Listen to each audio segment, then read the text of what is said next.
Good evening, everyone. I would like to open the meeting at 6:07 p.m. Welcome to the Ordinary Council meeting of the 21st of June 2022.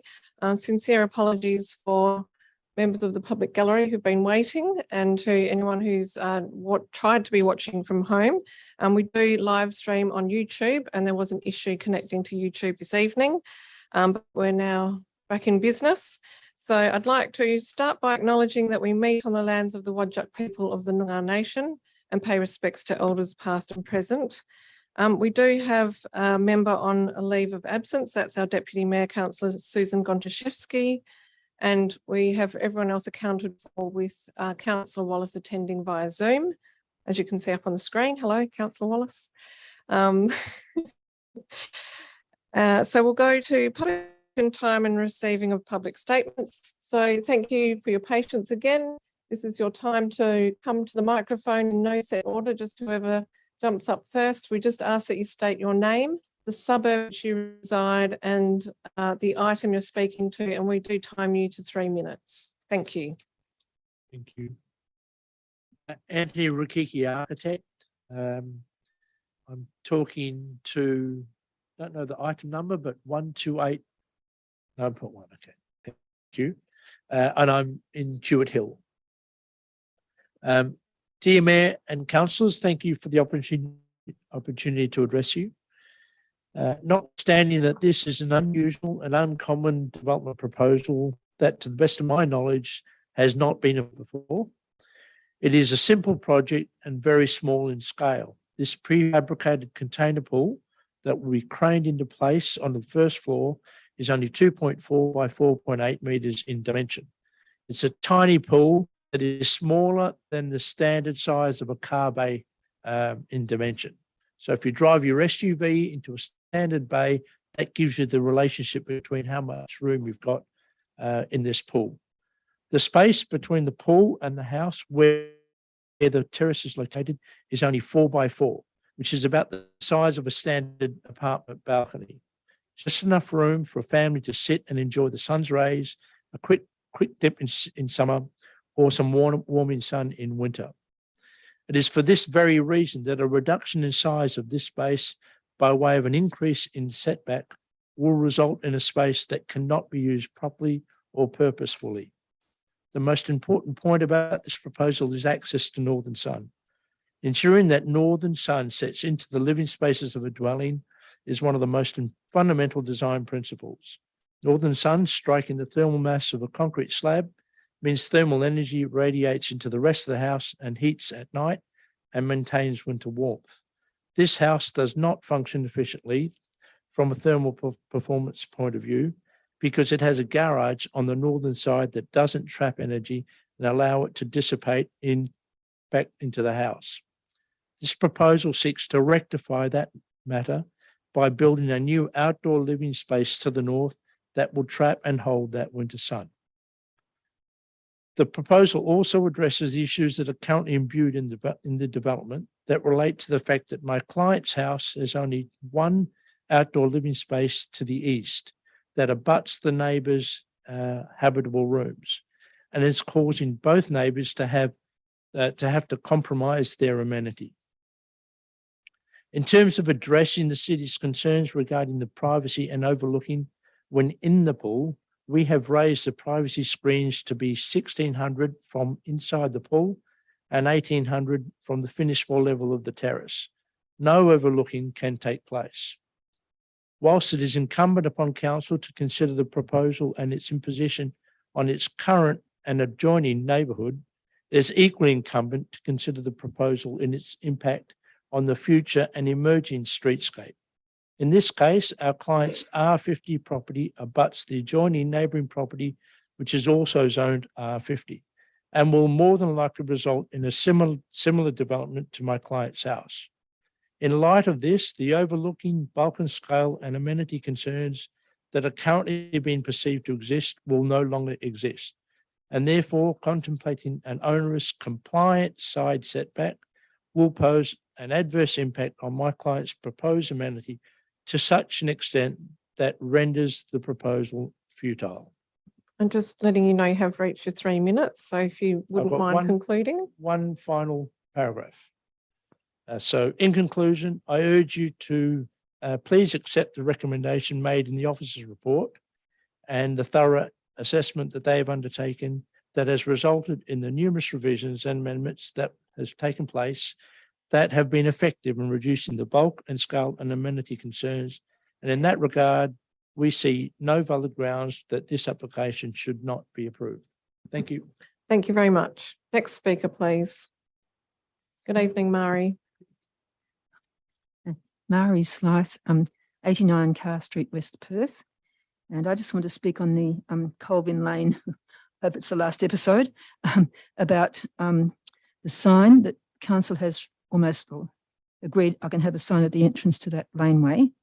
And I hoping to hear from someone from council today. Someone left me a message yesterday. I happened to be on a little coach tour, which I've been for ages. I wasn't home. So I rang back twice today, but they've been very busy, I think. And so I didn't hear back. But what I wanted to hear from them was what the language was going to be used on the actual signpost itself. So I've written a little 2-liner myself, just hoping this could be used. And I'd like to hope and get some confirmation even tonight that could be used.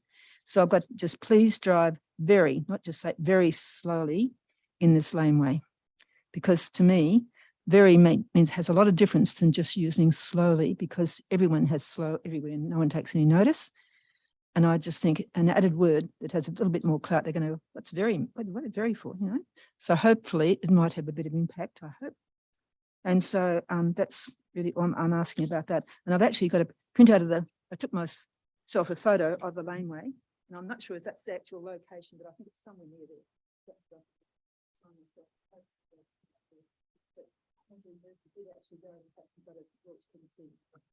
Sorry. Andrew Murphy himself did go over and have a look at site, and he said he'd already taken some photos himself. So I think that's approximately where it'll be. Yeah, that's that one. And that was item 10.2. And the other one is, can I speak on Frame Court 9.8? Yes, you still have time, so Okay, go ahead. thanks. All right. I've just written out some things that I do find concerning, and that is the problem of the location, because I know it's frantically crowded there now, but it will be. But the traffic, because there's going to be the Thomas Street traffic bridge, which at peak hour now is sort of jammed going across up Loftus Street, and the Railway Parade is just going to be slightly down from that where the development will be. Then we also have to cope with, and this is if it comes up and goes ahead fairly soon, the new proposed development of Bunnings in Cleaver Street, which is just a block away from Loftus Street. So traffic turns into Newcastle Street, not as much, but eventually it will, to go to that site coming across Thomas Street Bridge. Then it gets, that's two other issues I'm concerned with, extra additional traffic. Then if what goes ahead, another year or so, whatever, development along the north side of Newcastle Street, with if there happen to be 6 to 8 story buildings all the way along the north side, then where's the traffic from all this going to go? It's just, it looks like it needs to be looked at, the whole area with traffic coming along all that. It's just, you know, mass, it'll be out of control. And sort of peak hour, well, where do you go? So that's what I thought I'd just bring those issues up now.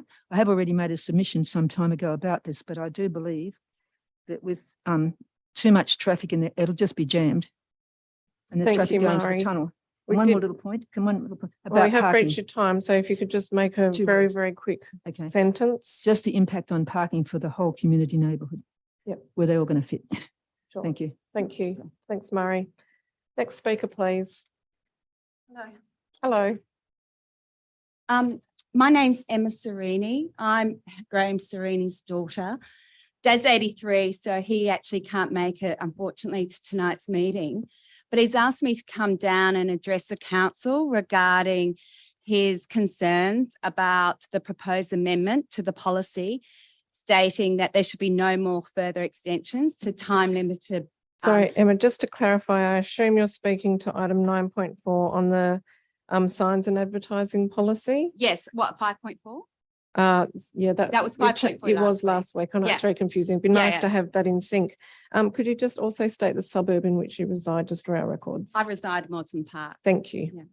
Um, This policy change affects my father. He's at 596 Newcastle Street.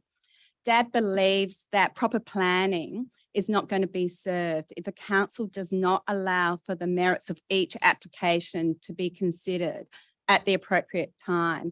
And he asked the council not to support that proposal. Dad would also like to clarify some of the points that have been discussed in this council in the past about his property. With regards to a comment that was made in one of the other council meetings regarding the buyer beware about this site, Newcastle Street's been in my father's family since 1910. It was developed by his grandfather, who built a duplex on the site, and my dad inherited it from his mother in 1971. So in addition to being a ratepayer for 51 years, my dad also grew up in the Second World War as a young child, 4 houses down in Newcastle Street. So there are significant issues restricting Dad to be able to develop the site. These limitations were actually imposed upon him by the state government and the town of Vincent. Initially, there was a deli on the corner of Loftus and Newcastle Street. Now, that was resumed by the state government, who also attempted to resume the property at 596 Newcastle Street in the late 1990s when they widened Loftus Street. Dad didn't want to sell the property, and so he actually went to the Supreme Court and won against the government to retain the property. But he did lose part of the square meterage. At the same time, the duplex on the site had been structurally damaged due to the road widening, and he couldn't rent it out. So he demolished the building. In terms of trying to develop the site, I don't know how many people have been around. Emma, I just probably should at this point say that we are really dealing with the policy this evening, and the matter that you're referring to is now in the State Administrative Tribunal. Yeah. So if you had any further comments on the policy, that part would be particularly useful this evening. Sure. I guess that he has tried to develop the site. He did have a sign up for a number of years saying the owner was willing to develop the site. No one was interested. He went to the council to ask for a right of way so he could develop the site. That was in 2000s. The council said no. So based on that denial, he put up the billboards. So in the last 19 years, there have been no complaints about the billboards. In the community consultation, that was 26 days, 26 people said they had an issue with it. And he doesn't believe it's fair that there's any policy change based on that. Finally, I'd just like to say, and I appreciate the time, that my dad is a self-funded retiree. He is 83 years old. He is not a billboard company. He does not have superannuation. This is his major form of income. It is his superannuation fund. Emma, I just really feel a little bit nervous that you're going to matters where we do have this is before the State Administrative Tribunal. So it's not about tonight we're not dealing with your father's application, we're dealing with the policy. Yeah, I guess I just really appreciate, there were just some comments that had come in past council that I felt that it didn't reflect the situation at all, that it was a buyer beware. All I want to say is it's been in his family for 135 years, and all he wants is to retain the right to get an income, to be able to retain the property, get an income, just like the council has been enabled him over the last 19 years with no complaints. Thanks, Emma. I'm Thank sure you. all of those issues will be fleshed out as that application progresses. We look forward to that. Thank you. Are there any further comments this evening from the public gallery? Welcome. Hi, my name is Sam Fitzpatrick from 242 Lake Street, Perth. 9.3 is the, just like to thank the council, honourable members, for hearing me tonight. Putting forward the development approval for our small house. Got 2 kids, growing up fast. Looking forward to sort of seeing some positive outcome of the development of the site. Also, it will be transformative for us having an expansion of the business of my wife's hat shop in the corner, and working, in there, and us living behind. Just be an amazing opportunity. yeah, I think thanks for looking at it and hopefully supporting it tonight. Thank you. Thank you very much, Sam. Any further speakers? Yes. Good evening, Council. I want to speak just briefly about a matter that's not on the agenda tonight. So my name is Elio Amato from in North Perth. So the matter relates to the proposed upgrade to the flood lighting at Charles Villiard Reserve. So reason I'm here is because I'm frustrated what looks like to be an apparent, just the Council's procedures of not engaging with the community and in particular with this particular project. And I feel like there's been a concerted effort to avoid public scrutiny of this particular work. So at first we became aware of the project proceeding was signage was erected on the 20th of May around the park, and it talked about an upgrade to lighting in the reserve. When I contacted the signage, directed us to the website, the council's website. When you went to the council website, there was actually no mention on the website at all about it. In fact, there was nothing in the minutes of meetings, nothing in the budget papers that I'd reviewed, in fact, nothing whatsoever. I managed to get in touch with the officer who was looking after that particular project. And whilst initially he was helpful, after consulting with his superiors, unfortunately that changed. And in fact, I was told in writing, and I quote, that information in relation to that project was on a need to know basis. So, and when I pressed him further for it, I was actually suggested that he couldn't release certain information on the basis that I might steal the copper. And that's actually a factual quote of what I was said. So that project has somehow gone from concept to implementation. I'm aware there was a $100,000 grant associated with that project. However, what I've been able to obtain from that individual before he refused to provide any further was that a contract had been let just under $100,000. However, that contract did not include the consultant's work. It didn't include various other activities. And in fact, didn't include even his own costs, which he had claimed he had been brought on specifically to run that project. So that project has gone through, and I live adjacent to the park. So I have a particular interest in what happens in that particular reserve, and I'm concerned about its impact on me. But that project has gone through right through to execution. And it was scheduled to start work 2 days after the signage was erected. So nobody would have had an opportunity to have anything to say about that project before it was actually installed. So council's not had an opportunity to deliberate it. There's no evidence of what the justification was. And more importantly, no accountability over how the project has been funded, because it certainly appears on the surface that the cost of this project is well outside the $100,000 grant. Now, it's been suggested to me by members of the council that the works was done, could be done and was done under the guise or the pretext of being maintenance work. Therefore, they didn't have to go through a consultation process and it wasn't capital. However, given that it is an upgrade, we're not replacing like for like. What is there is perfectly functional flood lighting. I fail to see how this could be classified as maintenance. So my question to council is, I'd like the council to investigate how this project proceeded, how it got to execution, why information hasn't been released to the community and to the ratepayers, what the justification was, what in fact is being proposed to be done, who's controlling the project, what funds are being spent, the source of those funds. Thank you, council. Thank you very much, Ellie. I appreciate you coming in. Does administration wish to respond to any of those questions at the moment, or are you taking that on notice and going back to Elio? How would you like to handle that?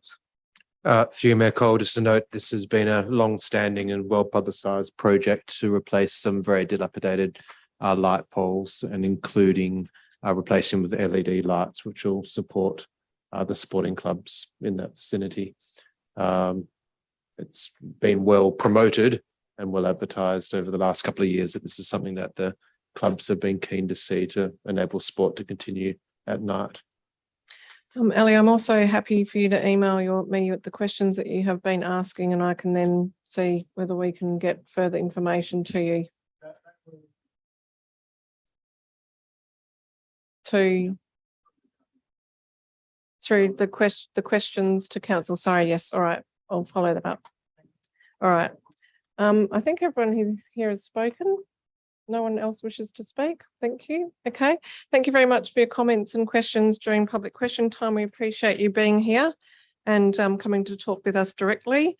I'd now like to move, and also just noting that we have received some public questions from Dudley Meyer. I believe that was the only ratepayer that has provided questions or a comment in writing this evening. Executive Manager.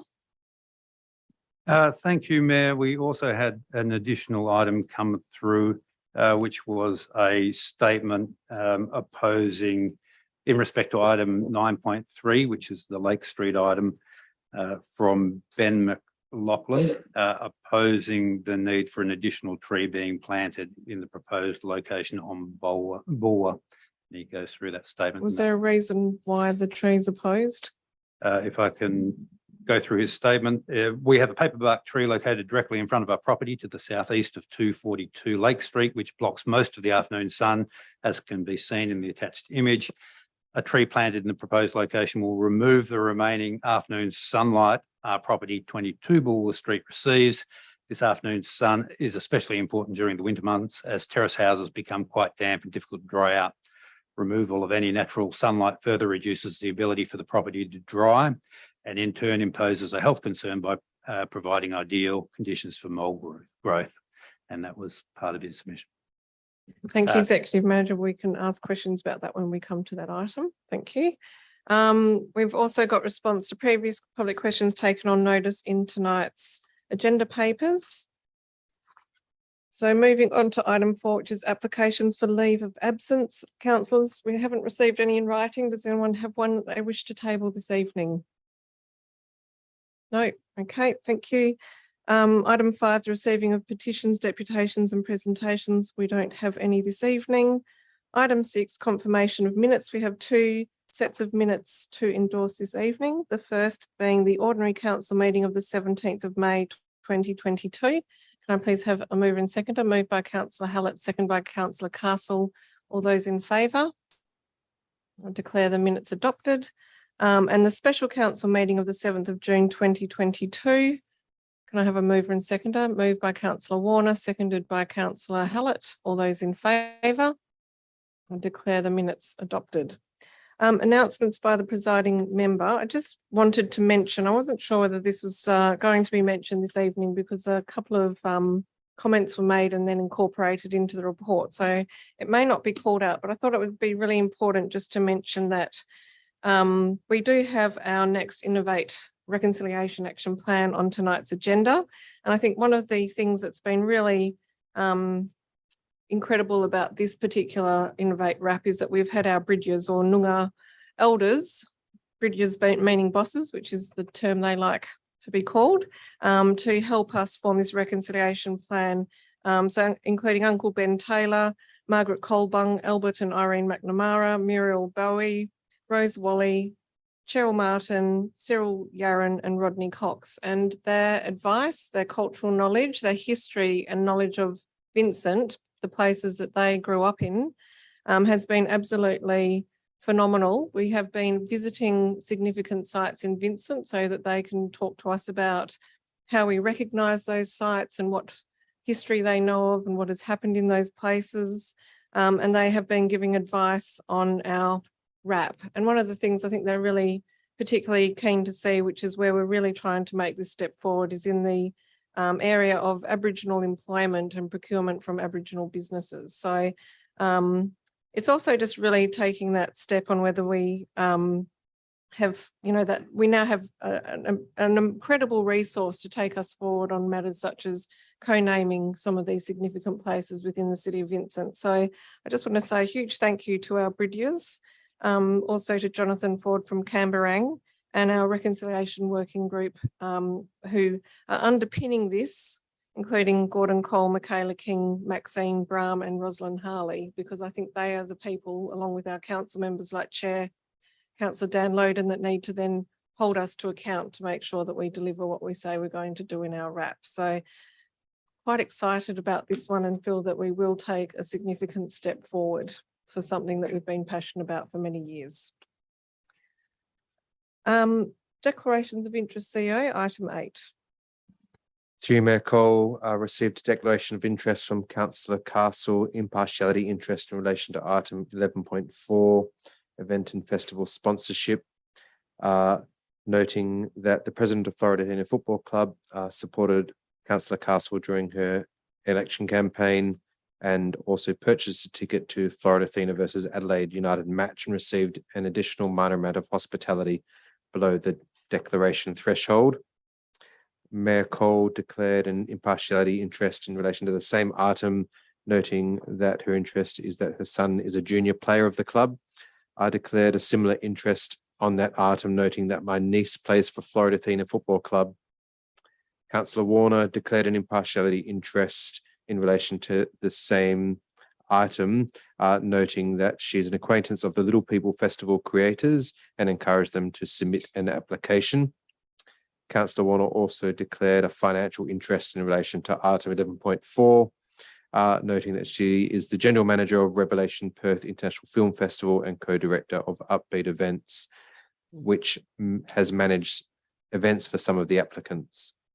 Councillor Alexander declared an impartiality interest on this same item, noting that he is a former member of East Perth Football Club, who are one of the grant applicants, and Councillor Loden declared an impartiality interest in relation to the same item, noting that his daughter plays soccer at the Floredatina Football Club, and he has previously played indoor soccer with members of the club executive.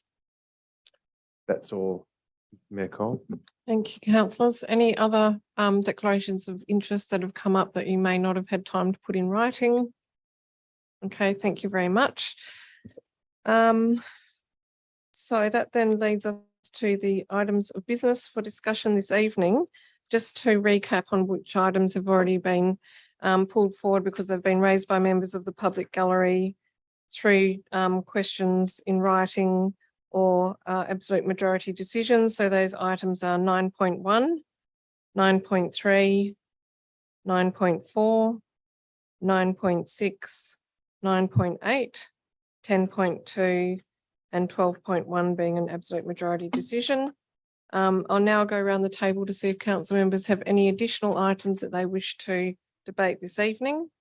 Councillor Hallett, Councillor Castle, Councillor Apollo, Councillor Warner, Councillor Wallace, Councillor Alexander, Councillor Loden.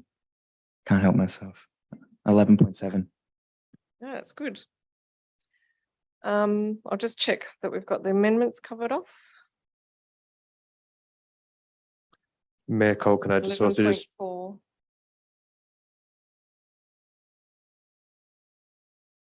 Yes, CEO. through Mayor Cole, just to note, a late replacement page was issued in relation to item 9.1 and an email has been sent to council members. There was a minor amendment on the Howard Street DA, noting a change to the deemed to comply setback of 3.1 metres.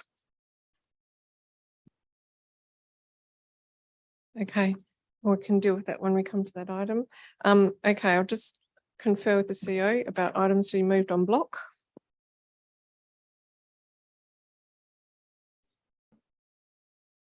Sorry, Mayor Cole, does 12.2, the Wolga appointment, need to be pulled out as well? Yes, you're absolutely right. We do need to deal with that.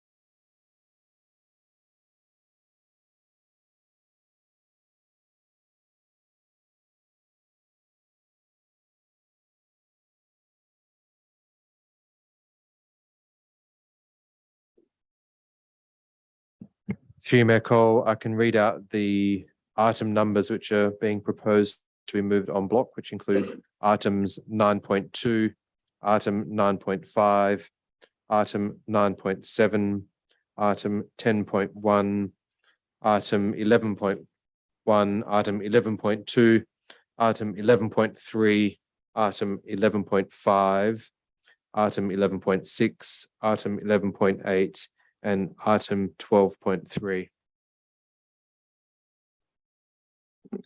And I'm just checking that Marnie's got all those. Yep. thumbs Can I, up. can I just call on a mover and seconder for the on block items, please? Moved by councillor Castle, seconded by councillor Loden. All those in favour? I declare the items carried.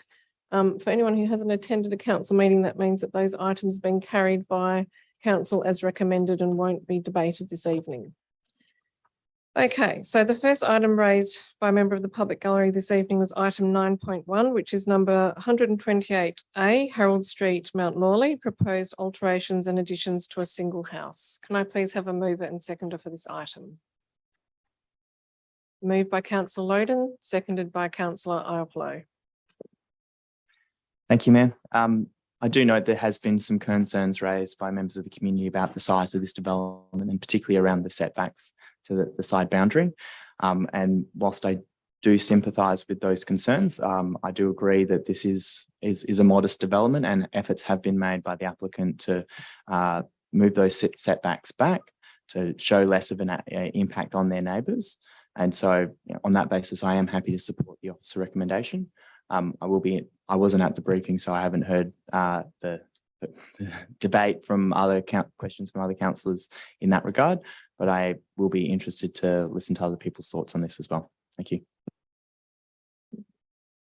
Councillor Iapolo. Thank you, Mayor.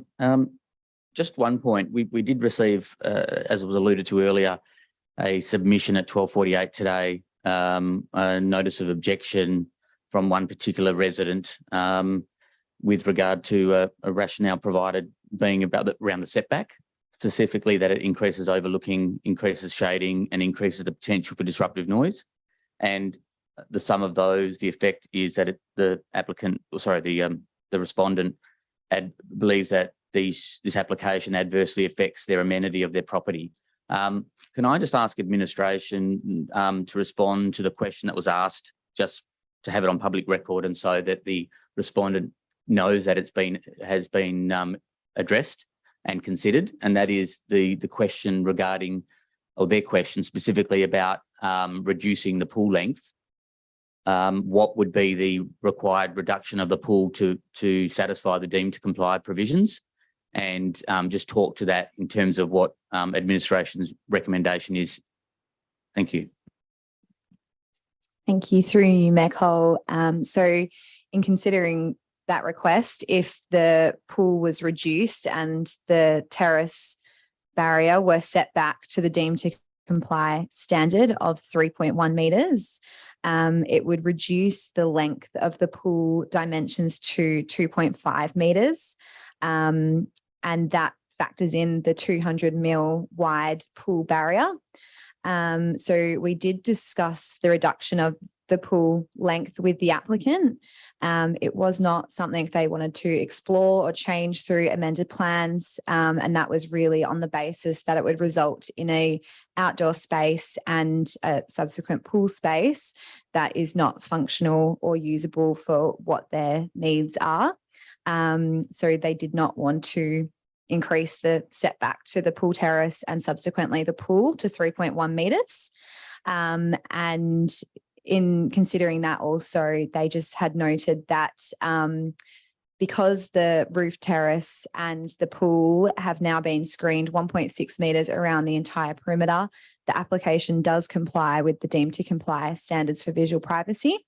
So it would provide a similar outcome or similar design outcome under both scenarios if they were set back as proposed on the plans, or if that did increase to 3.1 metres.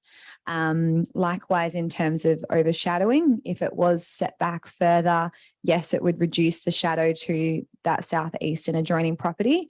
But ultimately, based on the design principle assessment against the current plans with the 1.1 metre setback, that did find that the southeast and adjoining property did remain to have access to the northern sunlight to their outdoor living area, and that did meet the design principles of the R codes against the lot boundary setback requirements.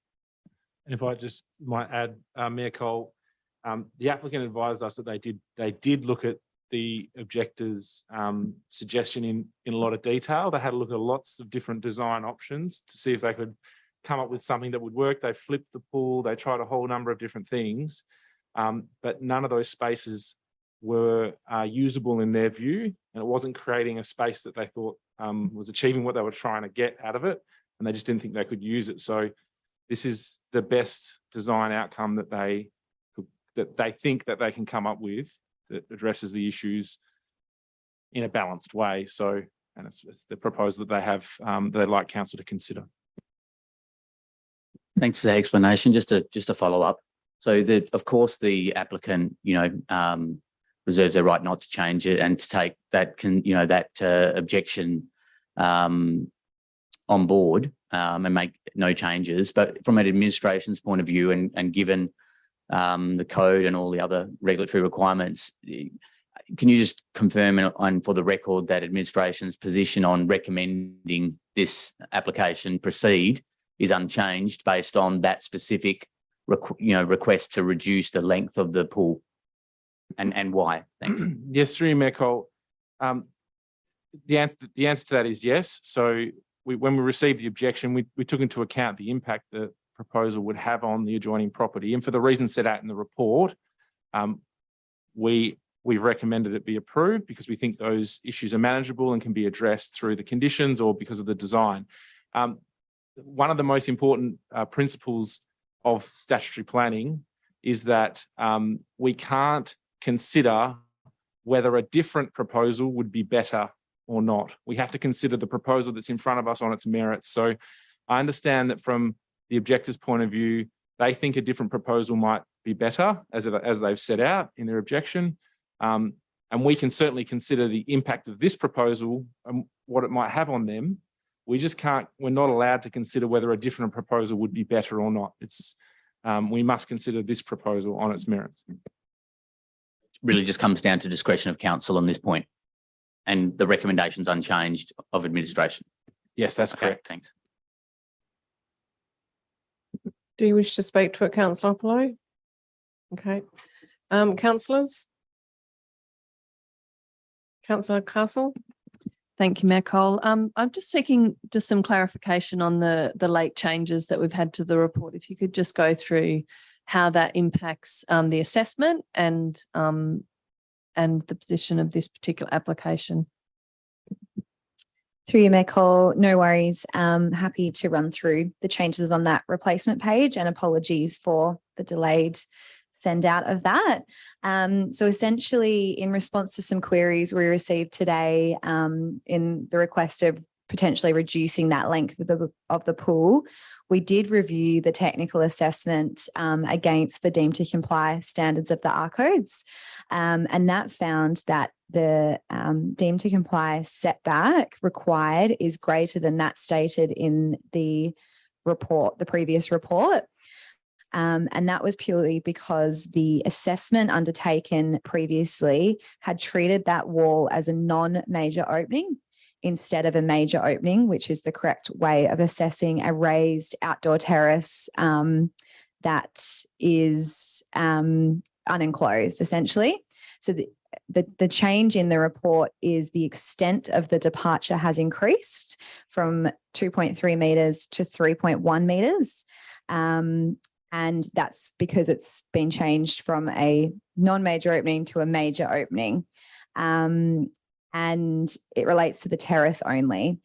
So that's the technical change in the deemed to comply standards. But ultimately, the built form outcome proposed has not changed. The plans have not changed, and nor has the justification provided by administration or our assessment against the design principles. So ultimately, the outcome and the impacts to the adjoining properties would remain the same, and administration considers that the proposal still remains to meet the relevant design principles.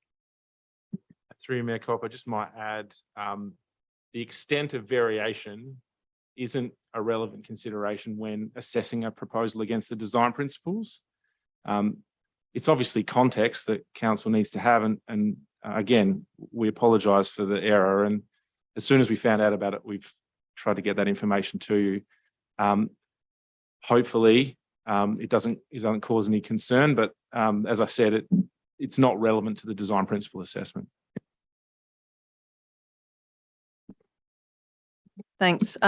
Look, I I'll speak to it. I have struggled with this a little. I think there is an impact on the neighbouring properties, and while I note the comments in the gallery that there may well be future development on that site, we have to deal with what's ahead of us, what's in front of us right now, including what is in those neighbouring properties. And while I have had some reservations, I don't believe that they're strong enough to refuse this application. I think it is approvable. And on that basis, I will be supporting the officer recommendation. Councillors? Look, I just wanted to ask a question. So the change since this was reported to us last is 0.8 metres in the setback, but you're saying that you've reassessed with the design principles and still feel that that meets the design principles.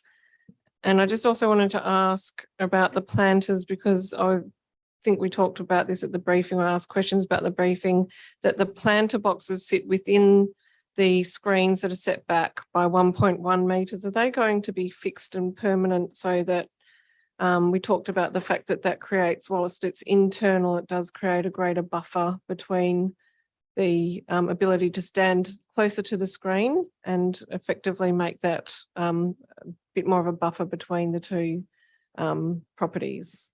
But can we I just probably guess that when we're going from 2.3 to 3.1, you've looked at that again, you've made the judgment against the design principles, and you still feel that this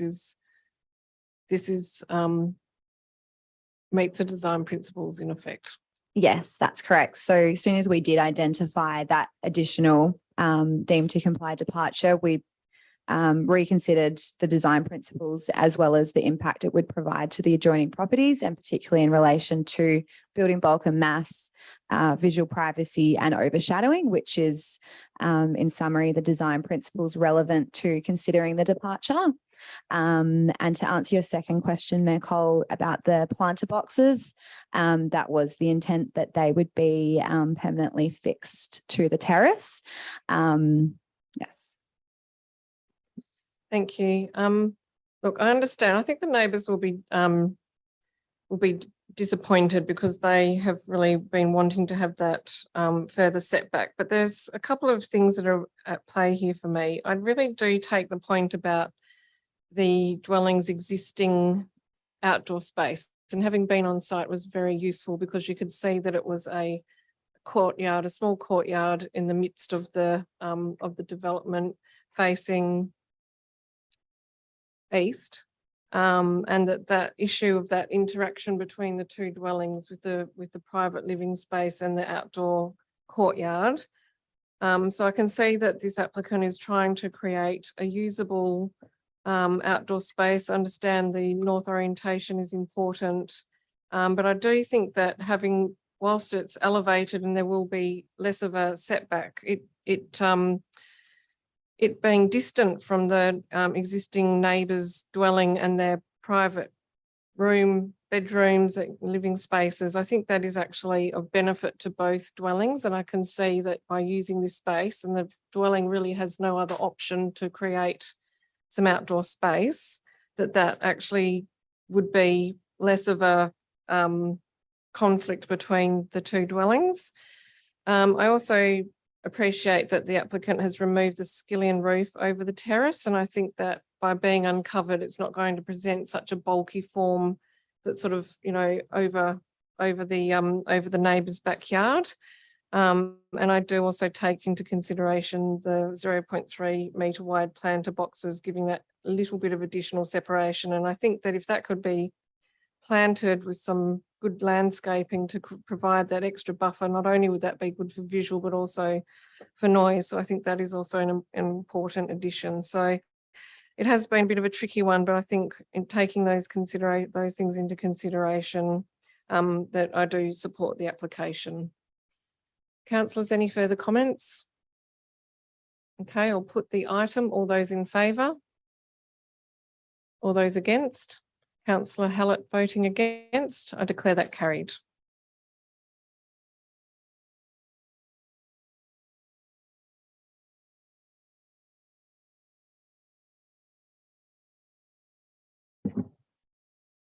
The next item raised by a member of the public gallery this evening is item 10.2, which is the review of Colvin Lane signage and speed limit. Can I have a mover and seconder for this item, please? Moved by councillor Castle, seconded by councillor Iplo. Thank you, Mayor. I'm supportive of the officer recommendation. I thank the administration for the changes that were made after the briefing. I'm just going to bring up the actual report in front of me. What is it? 10.2. And I note that since we heard from Murray in the gallery, we've had an email, the council's had an email from the executive director of infrastructure and environment around the wording, and that they have some ideas, but very happy to work with Murray to come up with a suitable option. I take the point that it needs to be instructive, but also concise so that it can be read easily while in a car. So I'm happy for that to be determined through a discussion with administration. And on that basis, I'm happy to support the recommendation as written. And I think that in this situation, while we have investigated options that are not necessarily enforceable, it's a small price to invest in trying to make this rather unusual laneway a bit safer. Councillor Iplo. I haven't seen that email, so can we just clarify that if it's come during this session as to what that email entails? Do you have access to your emails, councillor Iplo?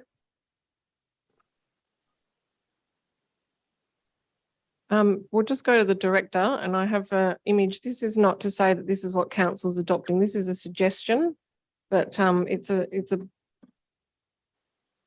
it's quite good actually. It says slow down vehicles exiting driveways. That is an option. And I think the benefit of that, not that we're agreeing to that this evening, would be that it actually explains what the conflict is. Because people don't often think about these things when they're coming down laneways. Would you like to ask the director a question, councillor Iplo? Okay. Yes, I'll ask a question. So just have we answered, do we need to vote on the amended wording request that Mari has mentioned in public gallery question time? Through you, Mayor Cole. So perhaps if I explain. So there was a discussion at briefing last week from Mari about adding an extra sign on the verge at the entrance to Colvin Lane. So we had a good look at that this week and we think it's a good idea. So what we did was we amended the recommendation. So if you look at the recommendation number 2, that wasn't there last week in briefing, and that talks about adding a sign on the verge. The exact wording to be determined, but designed to remind motorists to slow down. So, and I spoke to Mary on Friday, and she seemed very happy. And I said I'd contact her when we had some wording, etc. So, what we found in the meantime is some wording which I emailed around, which we think is appropriate. We actually found it in America, I think, but it says slow down vehicles exiting driveway, and we think for that location that's a good idea. So the proposal is that we, if council agree with that recommendation, that we install the sign. We'll work with Mary to get that wording right, and hopefully we can install the sign quickly, and that will help Mary's situation. Thank you. Councillors, any further comments? Yeah. I think it should be delegated to the CEO to make a decision on this, not. It is. It's basically just says notes that administration will be installing a sign at the entrance to Colvin Lane at the request of the resident, designed to remind motorists to drive slowly. Any further questions or comments? Okay, Councillor Warner. Sorry, yeah, I just wanted to also clarify that we are going to update the paint job on the driveway, and I thank admin for looking into that for me. Yeah, through you, Mayor Cole, that's correct. We've issued a purchase order for the, I think the speed humps are painted and the paint wears off over time. So we've issued that purchase order. So as soon as the weather improves, that'll get done in the next few weeks. Thank you. Any further comments or questions? I'll put the item. All those in favour? I declare that carried unanimously.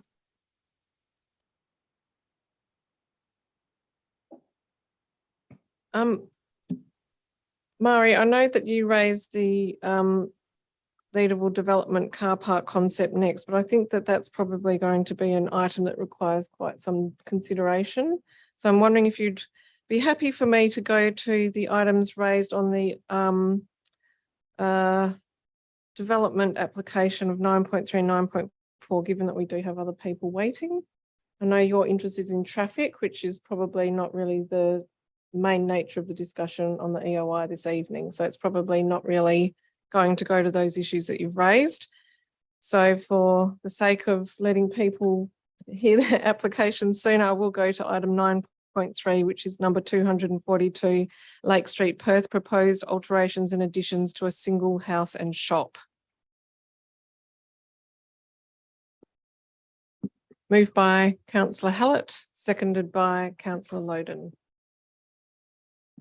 Thank you, Mayor. Happy to support the officer's recommendation in general, but I did want to query about the comment in relation to the verge tree, and also add to that whether, rather than just not adding that verge tree, is there opportunities for putting them in other places that won't have the same impact?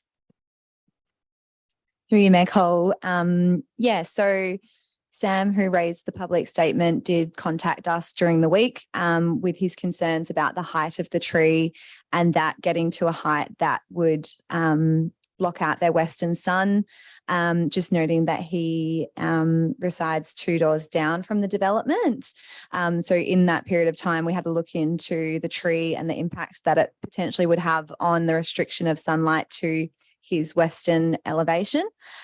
So ultimately, the location of the tree would be planted in the Bulwer Street in Verge at a 90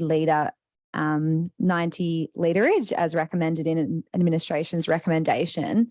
A tree at that size and where it would be planted, which is just to the southwest of the existing awning, would just mean that that tree wouldn't get to a size significant enough to provide a height that would restrict sunlight to his front facade, and it would fall directly west. So based on that assessment, we wouldn't have concerns that the tree would restrict sunlight to his windows or grow to a height that would shade those windows unless the awning was removed in the future, but it's not proposed to be removed as part of this application.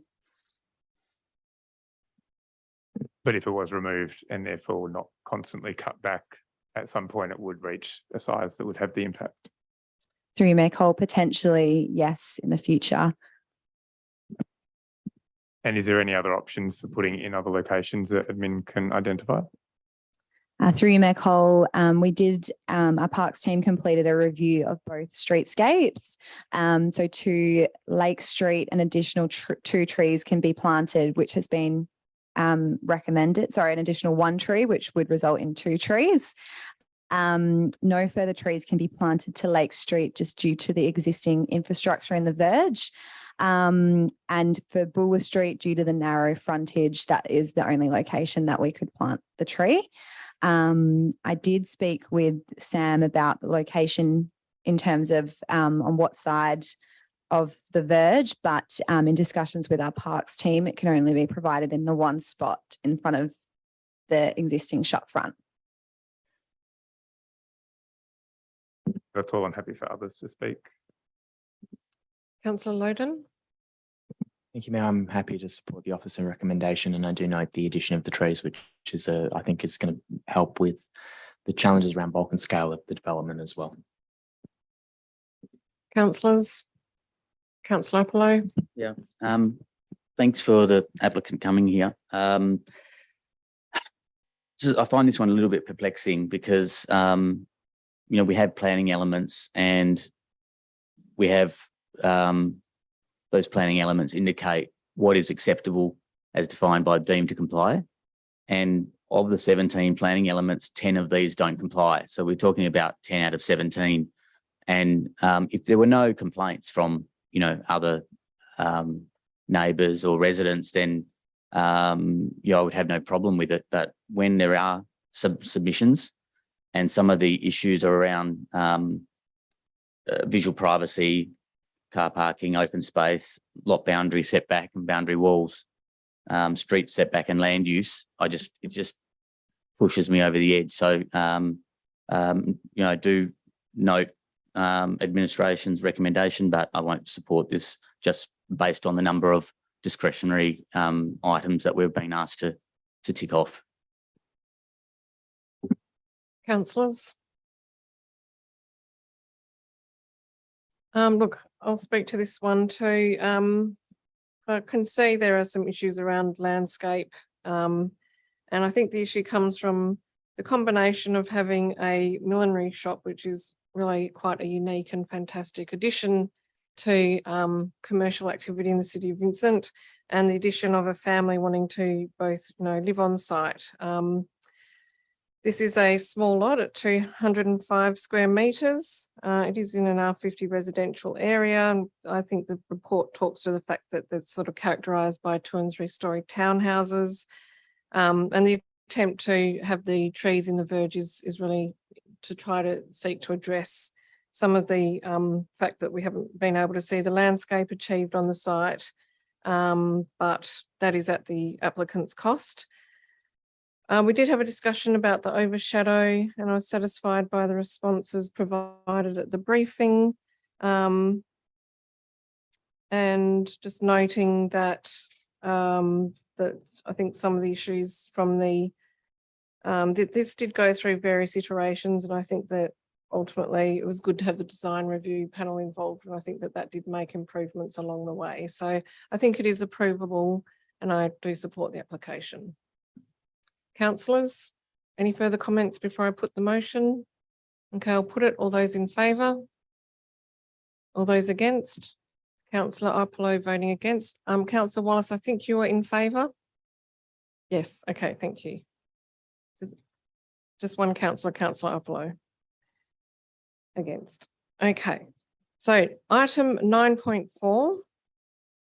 Outcome of advertising and adoption of amendments to local planning policy number 7.5.2, signs and advertising. Can I have a mover and seconder for this item, please? Moved by Councillor Loden, seconded by Councillor Iapolo. Thank you, Mayor. I guess to go to the questions from the gallery, I don't know how much we can share about the status of this, the specific application and what the impacts will be around this change to the signage policy on that application. Recognising it's in a SAT appeal process, so there's probably confidential aspects as well.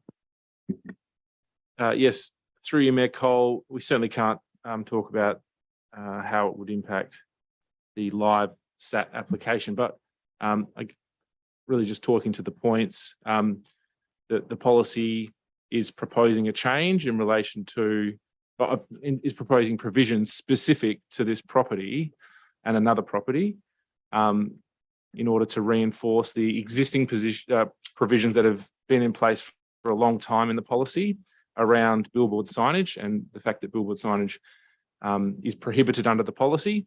That does not mean that applications for billboard signs can't be considered on their merits. They absolutely need to be, they're required to be. Council will need to consider them on their merits. The policy is one of the informing factors in that consideration of any future applications or any future matters that come before council to consider. So I think that's important to clarify, but the policy is, before council, it's up to council how they would like provisions around billboards to be provided and set out and drafted in that policy.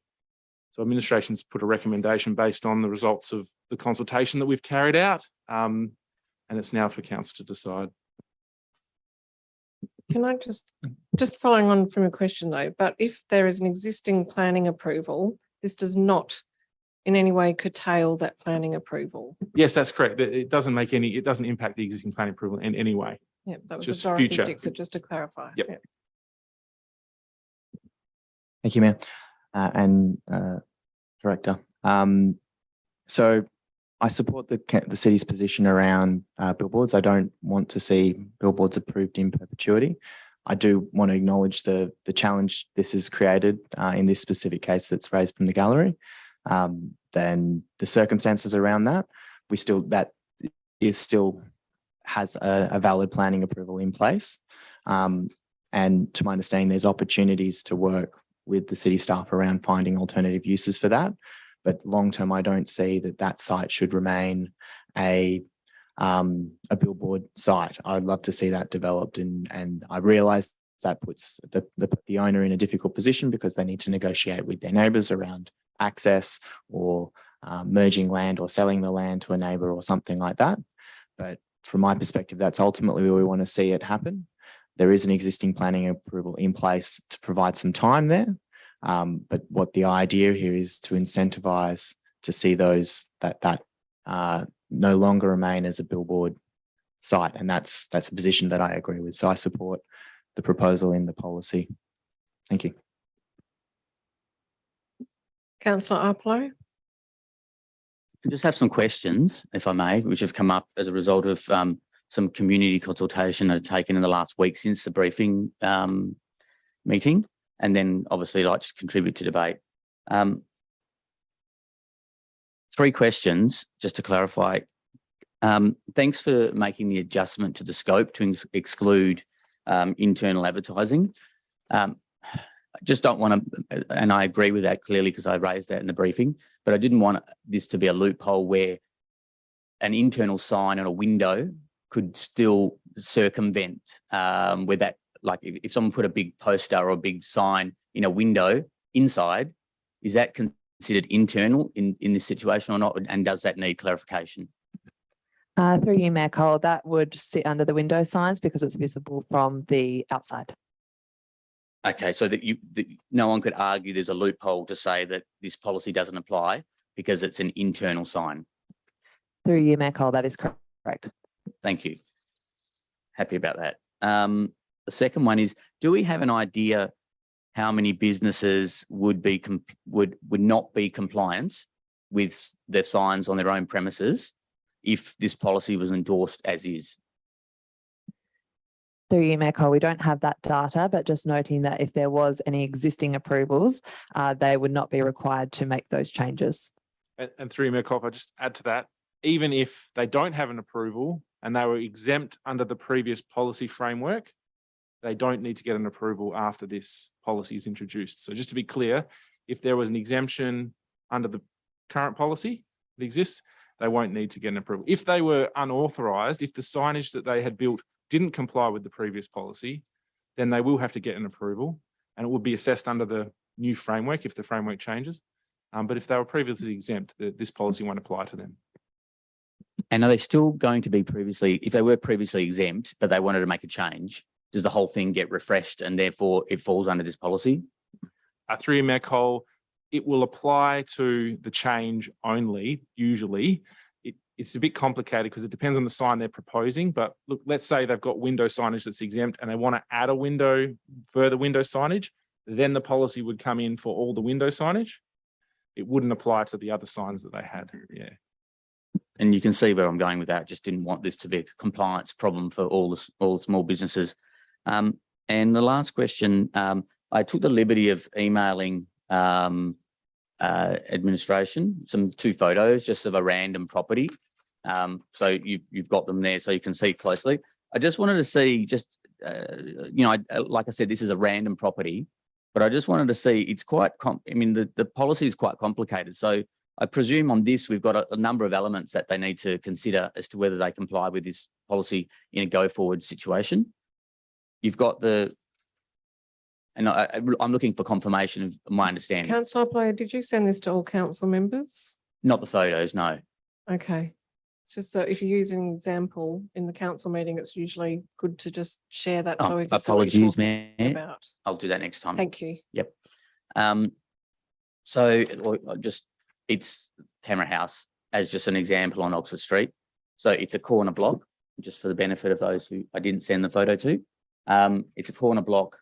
The policy talks about the awning signs. So which is 1 awning sign per 15 metres, I understand. So in this example, there's 2 on that side, 1 in the middle, 3, and then 2 on the other side, so 4, 5. I don't think that we're talking about you know, 60 meters or whatever that is. So is that something that would be an issue if this was in a go forward situation as non-compliant? Through you, Mayor Cole, just to confirm what has previously been said about existing approvals. So this site does have an approval through the State Administrative Tribunal. But if it was to be a same proposal but new, no, it does not meet the current policy and it would not meet the proposed policy.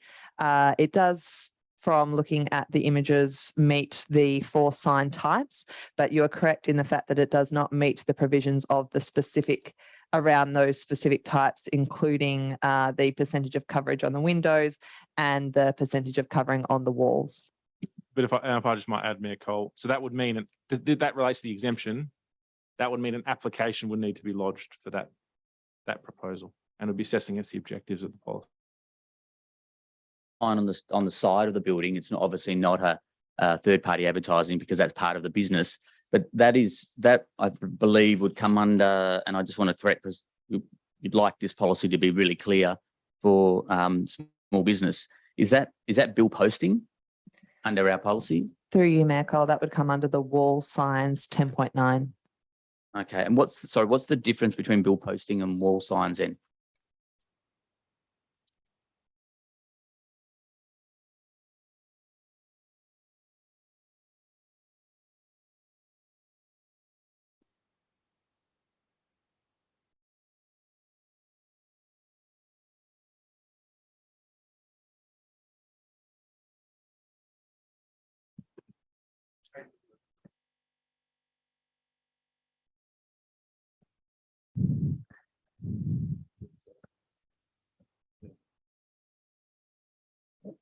Through you, Mayor Cole, sorry, and was just making sure that we did refer to the definitions as I had remembered in the policy, and it refers to how the sign is affixed to the wall, and we would therefore categorize this as a wall sign rather than a bill posting, which is of the sticking of the bill or the painting onto that surface. I don't have any other questions, but I would like to, I'll let the other people talk to any questions, but I would like to contribute to debate. If you'd like me to do that now, I can do that. Yes, please. Thanks. So no doubt, I think everyone is in agreement that a signs and advertising policy is a good thing, but I think there's some critical considerations worth pondering. The city's strategic community plan sets out the strategic direction and priorities of key actions, including encouraging business growth, responding to local context, and in supporting local and small business. I agree 100% with that. Of the city's 5,566 businesses, 97% are small businesses and 58% of those are sole traders. The 3 questions that I think is worth pondering as a council so that we can come to an informed decision is: 1, is this policy fair on local small business / landowners' ability to display signage on premises? What we don't want is a compliance headache, and also local area marketing is one of the most important and cost-effective forms that businesses undertake to increase foot traffic and increase business. I know that retailers are having a very hard time at the moment with the online sales and online purchases. I just posing the question as to whether what we're trying to do here in the policy, and I'll get to the changes as well, are too restrictive. 4 signs per tenancy, is that adequate? Do we want to impose this? The second question I'd like to raise is the compliance with policy clear and easy to administer? So taking one example, it took me a little bit of time to work through about the intricacies of the policy and when it would apply. And obviously we'd like a policy that is really clear so that compliance is not an issue. And the third is all third-party advertising bad? I mean, I can see signs, welcome to Whadjuk country, Revelation Film Festival, 7 to 17 July. or mental health issues, please call this number. So I do have some concerns about, you know, just putting a blanket ban on third-party advertising. I think there's important community messages that are relevant to today, and I don't think that the widestream community is totally against those types of messaging. And to the point about, you know, amendment to clause 3.2, which was raised in public gallery, which prohibits third-party advertising going forward after current approvals. What I'm concerned about this is City of Vincent creating a monopoly for existing owners of billboards who received approval in perpetuity through City of Perth. So if we implement this, are we handing that monopoly to those owners of those billboards? And is that a desired outcome? Is it a fair outcome? Is it fair on the people who do have billboards at the moment, like the example that was raised in public gallery? So, you know, on that basis, I really have some difficulty in supporting the change, particularly the amendment to clause 3.2. I would have preferred if we could defer this matter, if there's any support in the council to defer the matter so that council could workshop these issues and come to a position where we might be better informed about some of those positions, then I would certainly happy to propose a motion, but I don't want to waste anyone's time if it doesn't seem like you know, there's support for that. Perhaps we could let other people speak. Councillors? Councillor Castle? Thank you, Mayor. I'm supportive of the changes as written in the recommendation. I think this is the next step in a journey that we've been on for quite some time. I don't think there's actually any surprises in these changes, and it's something that our community has been telling us for a number of years, and it's been confirmed in the recent consultation. I do, as every time we have dealt with, in particular, the billboard applications, we've always acknowledged that it's difficult. It's one of the reasons there have been some approvals in this space, because we recognise that there are some plots of land in Vincent that have challenges, and that these have been a way to deal with that in the short term. But I think certainly in the time I've been on council, it's always been very clear that it is not a permanent approval.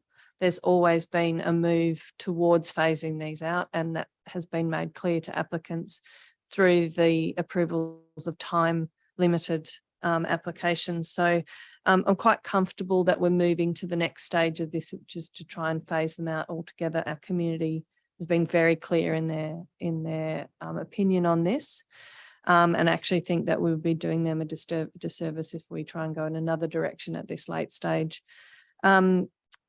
I'm quite comfortable with the balance that has been struck between giving businesses the ability to advertise their services, their products to their local community, but not overwhelming the local environment with the proliferation of signs. It's also something that's been quite clear from our consultation on this and on strategic community plan in the past. And I think that's always a balance to strike, that we need to consider both of those elements. And I think this lands in a place that I'm comfortable with.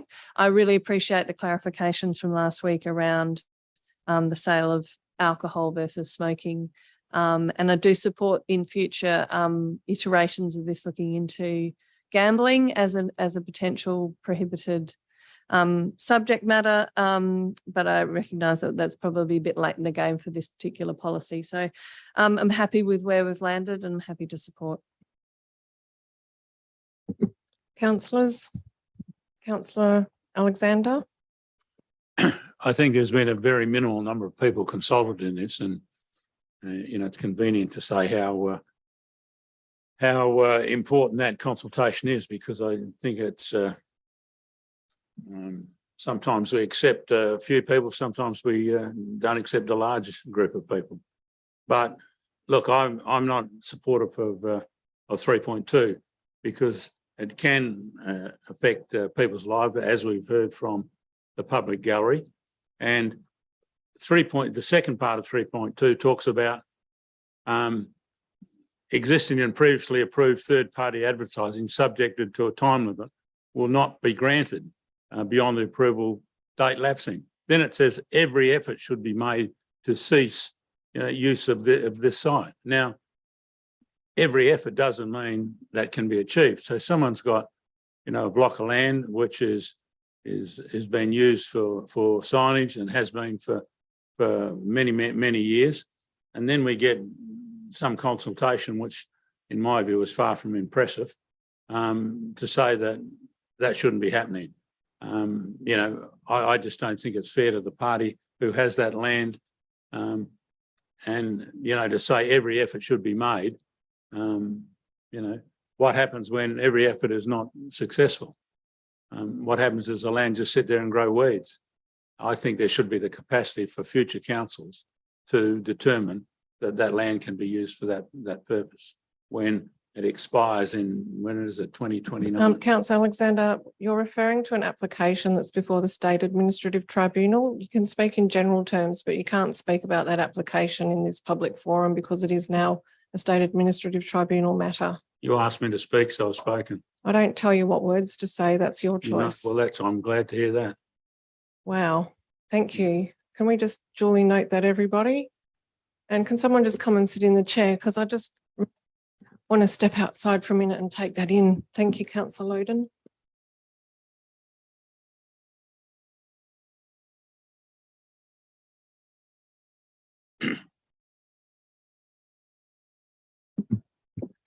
Would any other further councillors like to speak on the item?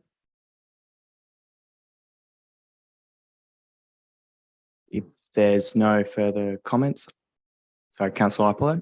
I know I've spoken, but can I propose the motion to amend this item, which is purely to strike out the amendment related to 3.2? Yes, so can we get an amendment for 3.2 to that effect, please? And if you could share it on the screen so council members can view that. And sorry, can I get a seconder for that amendment, please? Seconded, Councillor Alexander.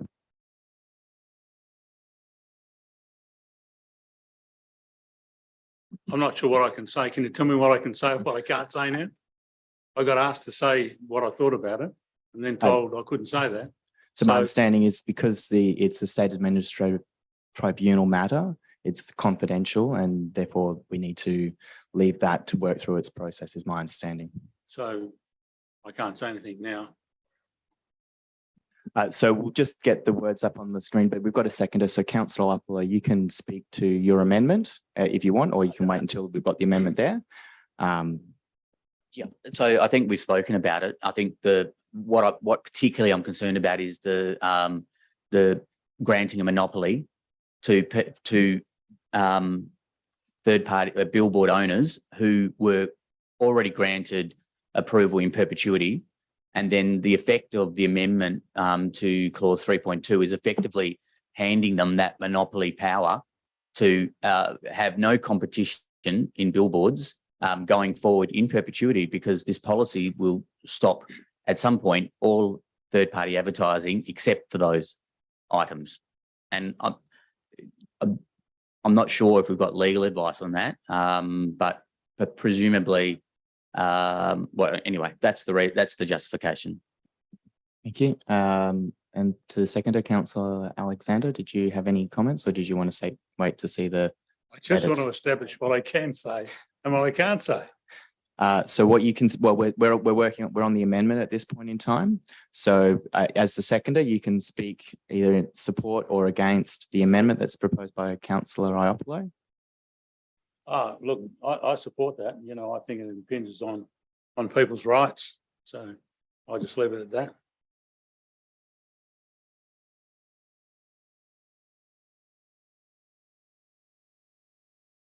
Sorry, I just have to find it so I can look at it myself.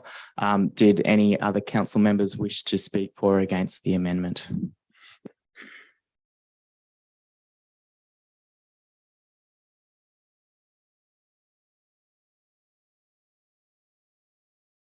So I have to find it myself. Actually, through you, Councillor Lloyd, if I just might clarify this amendment. Essentially, I just need to be very clear. So the advertised version of the policy included 3.2 in it, which talked about existing billboard signs, right? Are you proposing for that entire, that's not in the current policy. There's no mention of existing approved billboard signs in the current policy. It just talks about billboards being prohibited, full stop. The current policy says that. The draft policy that was advertised talked about the existing billboard signs. And then there was an amendment made to that clause after advertising. I understand what you're proposing is for all of that clause to be deleted. So that should really say, and this is my fault, Marnie, I sent you the wrong words, subject to clause 3.2 of the policy being deleted. Because clause 3.2 refers to the existing billboard signs not being approved again, basically. So I just want to be clear whether your amendment is deleting all of 3.2 or just removing the things that have changed since advertising.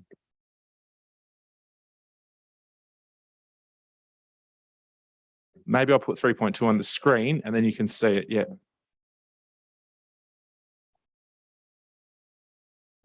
I just would like to make a statement. I have just stepped out of the meeting because I have not been treated so disrespectfully in my time as mayor on this council.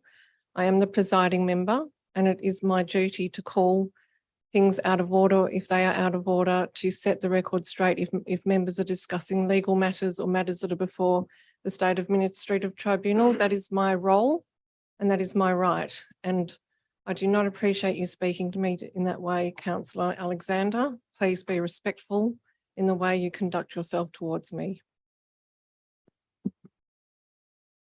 What I attempted to do was comment on the item at hand. I was unaware that this is currently before a tribunal. You asked me to make a comment. I made the comments as I saw fit. It wasn't meant to insult you. It wasn't. No, could I finish, please? I wasn't trying to insult you or anything else. I was simply trying to make a comment on the item at hand. And then apparently I was out of order because it's at a tribunal. Well, I'm sorry, but I just made the comment as I saw fit.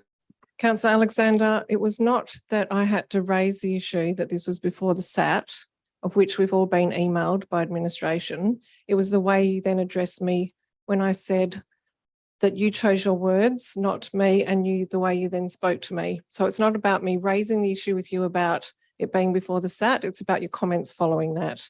Happy to discuss this issue. That is not for further discussion now.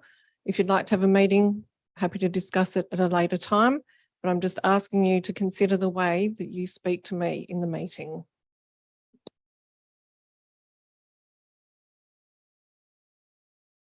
Sorry, can I make a comment on that? What is your further comment? Well, the comment was there was no insult mentioned. I was just trying to make a statement on the item, which I thought was pretty important. And you've taken offence. I'm sorry you've taken offence. Oh, that's a sorry, not sorry. Okay. Yep. It's not up for discussion anymore. We're moving on with the meeting. We have an amendment before us. Is the amendment ready to be discussed? Through you, Mayor Cole, not quite yet. I've just put up clause 3.2. So ignore 3.1, 3 and 4. It's just 3.2 there. So my question is the amendment proposing to delete 3.2 or just the changes that have been made in red? So 3.2 was added and to the policy and was part of the advertised policy. It's not in the current policy. 3.2 is not in the policy at all currently. It was advertised, and then the changes that were made after advertising are the ones in red.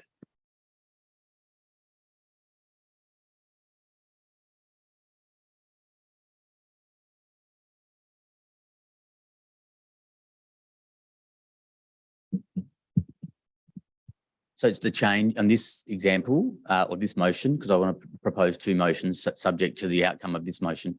On this one, I want to remove the amendment so that to remove that the statement will not be granted a further extension beyond the approval date lapsing. So that someone's got approval now to a certain date, that we exclude the wording that would prevent them from getting a subsequent approval. Yeah, through you, Mayor Cole, then my advice would be all of 3.2 needs to Okay. be deleted. Okay, sure. Sorry, was there a seconder for this amendment? Okay, are you ready to speak to it? I think I've spoken about it. Thank Do you you. wish to speak to it? Well, I'm just unsure what I can say with regards to, You can speak to the policy, you can speak to it generally, you just can't speak to the item that council dealt with where we refused the extension for a was it unrestricted time approval? Because that matter is before the SAT. So the item which is listed in the agenda as, is it 374 Newcastle? Director? no, it's 596 and 598. Okay, well, that's the item that you can't refer to when you're debating this item. Okay, thanks for that. Sorry, could I see?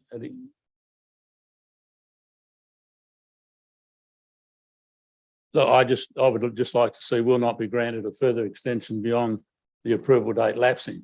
Because, and the reason I suggest that is because it says every effort should be made to cease. Now, we don't know what every effort will achieve in the next few years. And there might be a future council that wants to make some different decision.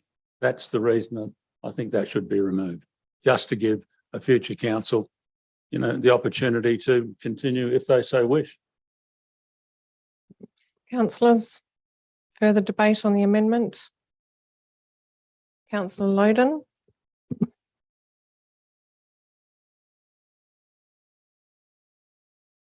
So I agree with the original words, existing and previous approved third party subject to time limited approval beyond the completion of the third review. So I agree with that. I'm still thinking about the amendment, but given that the amendment is to delete the entirety of 3.2, I think the components, the initial part of that definitely needs to stay. And so from my point of view, I'm not supporting this amendment, and I will be thinking further. Councillors, any further comments on the amendment? Okay, I'll put it. All those in favour? All those against? I declare it lost. So I'd like to propose another motion. Clearly, there's a lot of confusion. An amendment? The motion to defer this whole Right. approval. Yep, until council has the opportunity to workshop some of the issues discussed, because in my view, there's some real It's not confusion. up for discussion, it's just a procedural motion. Is there a seconder for the procedural motion to defer? Councillors, we have a vote before us. All those in favour of deferral? It's your I thought I motion. was going to talk to it. You but- can't, it's a okay. procedural motion. Okay. All those against? Declare the procedural motion lost. We're back to the substantive. Are there any comments on the substantive motion? Look, I will speak to this motion. I think what this policy is trying to do is to really just move from the foundation that the City of Vincent has had since its inception, which was a no billboard policy. That policy was part of the City of Vincent establishing its first town planning scheme. At that time, I believe that council discussed what to do with the City of Perth existing billboards, and they determined that those ones would remain in perpetuity. Since that time, the City of Vincent has had a consistent policy around billboards, and that has been tested at SAT. Some of the things that I'm experiencing in relation to billboards, having been at those matters and having matters before the WA Planning Commission, is that there is a very strong future in billboards that are digital, and that it's not simply about static third-party billboard advertising. The future is looking to be digital. For me, I think this has been something that the community has endorsed, and while the response was 26, I think it was 20 something, it was pretty consistent. And I think that's because people understand that when you actually take a policy that says we're not going to have a proliferation of third-party billboard advertising, it actually could really set the City of Vincent apart as an inner city community, because we are a valuable space for third-party advertising, given that we have these major corridors running through the City of Vincent, but we are also a community that values trees. Now, our vision statement in our SCP is that we're a leafy vibrant place. And that for me doesn't come through advertising. That comes through shop fronts having open windows. It comes through public art. It comes through having parklets and eatlets and all of these sorts of things. And to have that then, that third party signage, I mean, even local government signage can be a proliferation, become a problem. You know, you walk down the street and there's parking signs and there's arrows to parking and there's Watercorp drinking fountains, which we're supposed to have some kind of artistic inserts put into, but it's still Watercorp, probably part of a contractual agreement. So there's already a proliferation of signage and advertising when you're walking down the streets. And now businesses, not only do they want people to see signage, they want people to be able to see what's happening inside the shop, because that interaction is interesting. It's much more interesting to see what's happening inside than to see a big thick screen across with some corporate looking advertising. So this is not about having a retrospective impact on our existing businesses. Our businesses that have their signing approvals will not be impacted. This is about solidifying the city's long-standing view from our inception about billboards, and it's about trying to have that more permeability in the window fronts and the shop fronts that make our town centres and city local centres so interesting. So I think this is something that personally I don't feel any great need to contemplate deeply, because it's always been part of the contemplation for me in the City of Vincent in my time on council, that this is not any major change. We're effectively just saying that there is now a time at which we will see billboards coming to an end. And I think that unless we do that, we're not going to actually incentivise that land to be developed further. We're going to be seeing changes in parking and car parking requirements for developments into the future also, which will have an impact on some of these tricky sites. So I wholeheartedly support this policy and support the recommendation before us. Any further comments? I'll put the motion. All those in favour?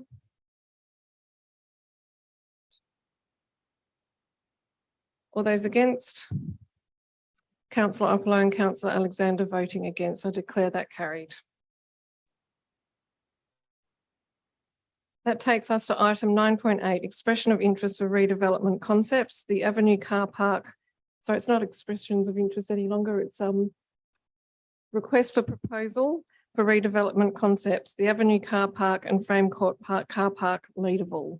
Can I have a mover and seconder for this item, please? Moved by Councillor Loden. Thank you, Councillor Loden, working hard tonight. Seconded by Councillor Castle.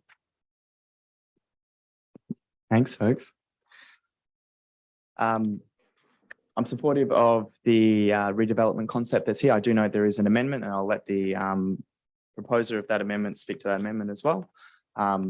This is a continuation of a process that we've started here, and it is a great opportunity to redevelop the Leederville space, particularly the provision of including the parking in there is a key way that we are making sure that we can still provide the necessary parking that our community needs, but also provide that valuable opportunity for bringing more people into our town centre and people that won't actually need to drive a car to go and access Leederville as well, because they'll already live there. So it'll be really interesting to see what this comes back as. I know we don't have to accept any of these proposals, but hopefully we get something really good that will be a really valuable addition to the Leederville town centre. Thank you. Thank you, Mayor. I'm also supportive of this recommendation, and I really want to acknowledge the amount of work and rigour that's gone into this process. It has obviously been some time in the works, and I think that where we've landed with this now request for proposal is a really exciting step for the city, and I think that I'm really looking forward to seeing what opportunities are presented, because it has been on the agenda for some time. And it's an untapped opportunity that I look forward to embracing. Councillors. Councillor Oppolo. Thank you, Mayor. I want to thank administration for heeding my concern about obtaining legal advice in relation to the expression of interest, or what it's been renamed as the request for proposal. I just wanted to confirm the legal advice. Just wanted to confirm it was external legal advice. Through you, Mayor Cole, that's correct. And what was the I know that you've commented here that legal advice was obtained, but was there anything in particular that, like, I'm trying to understand what the changes were.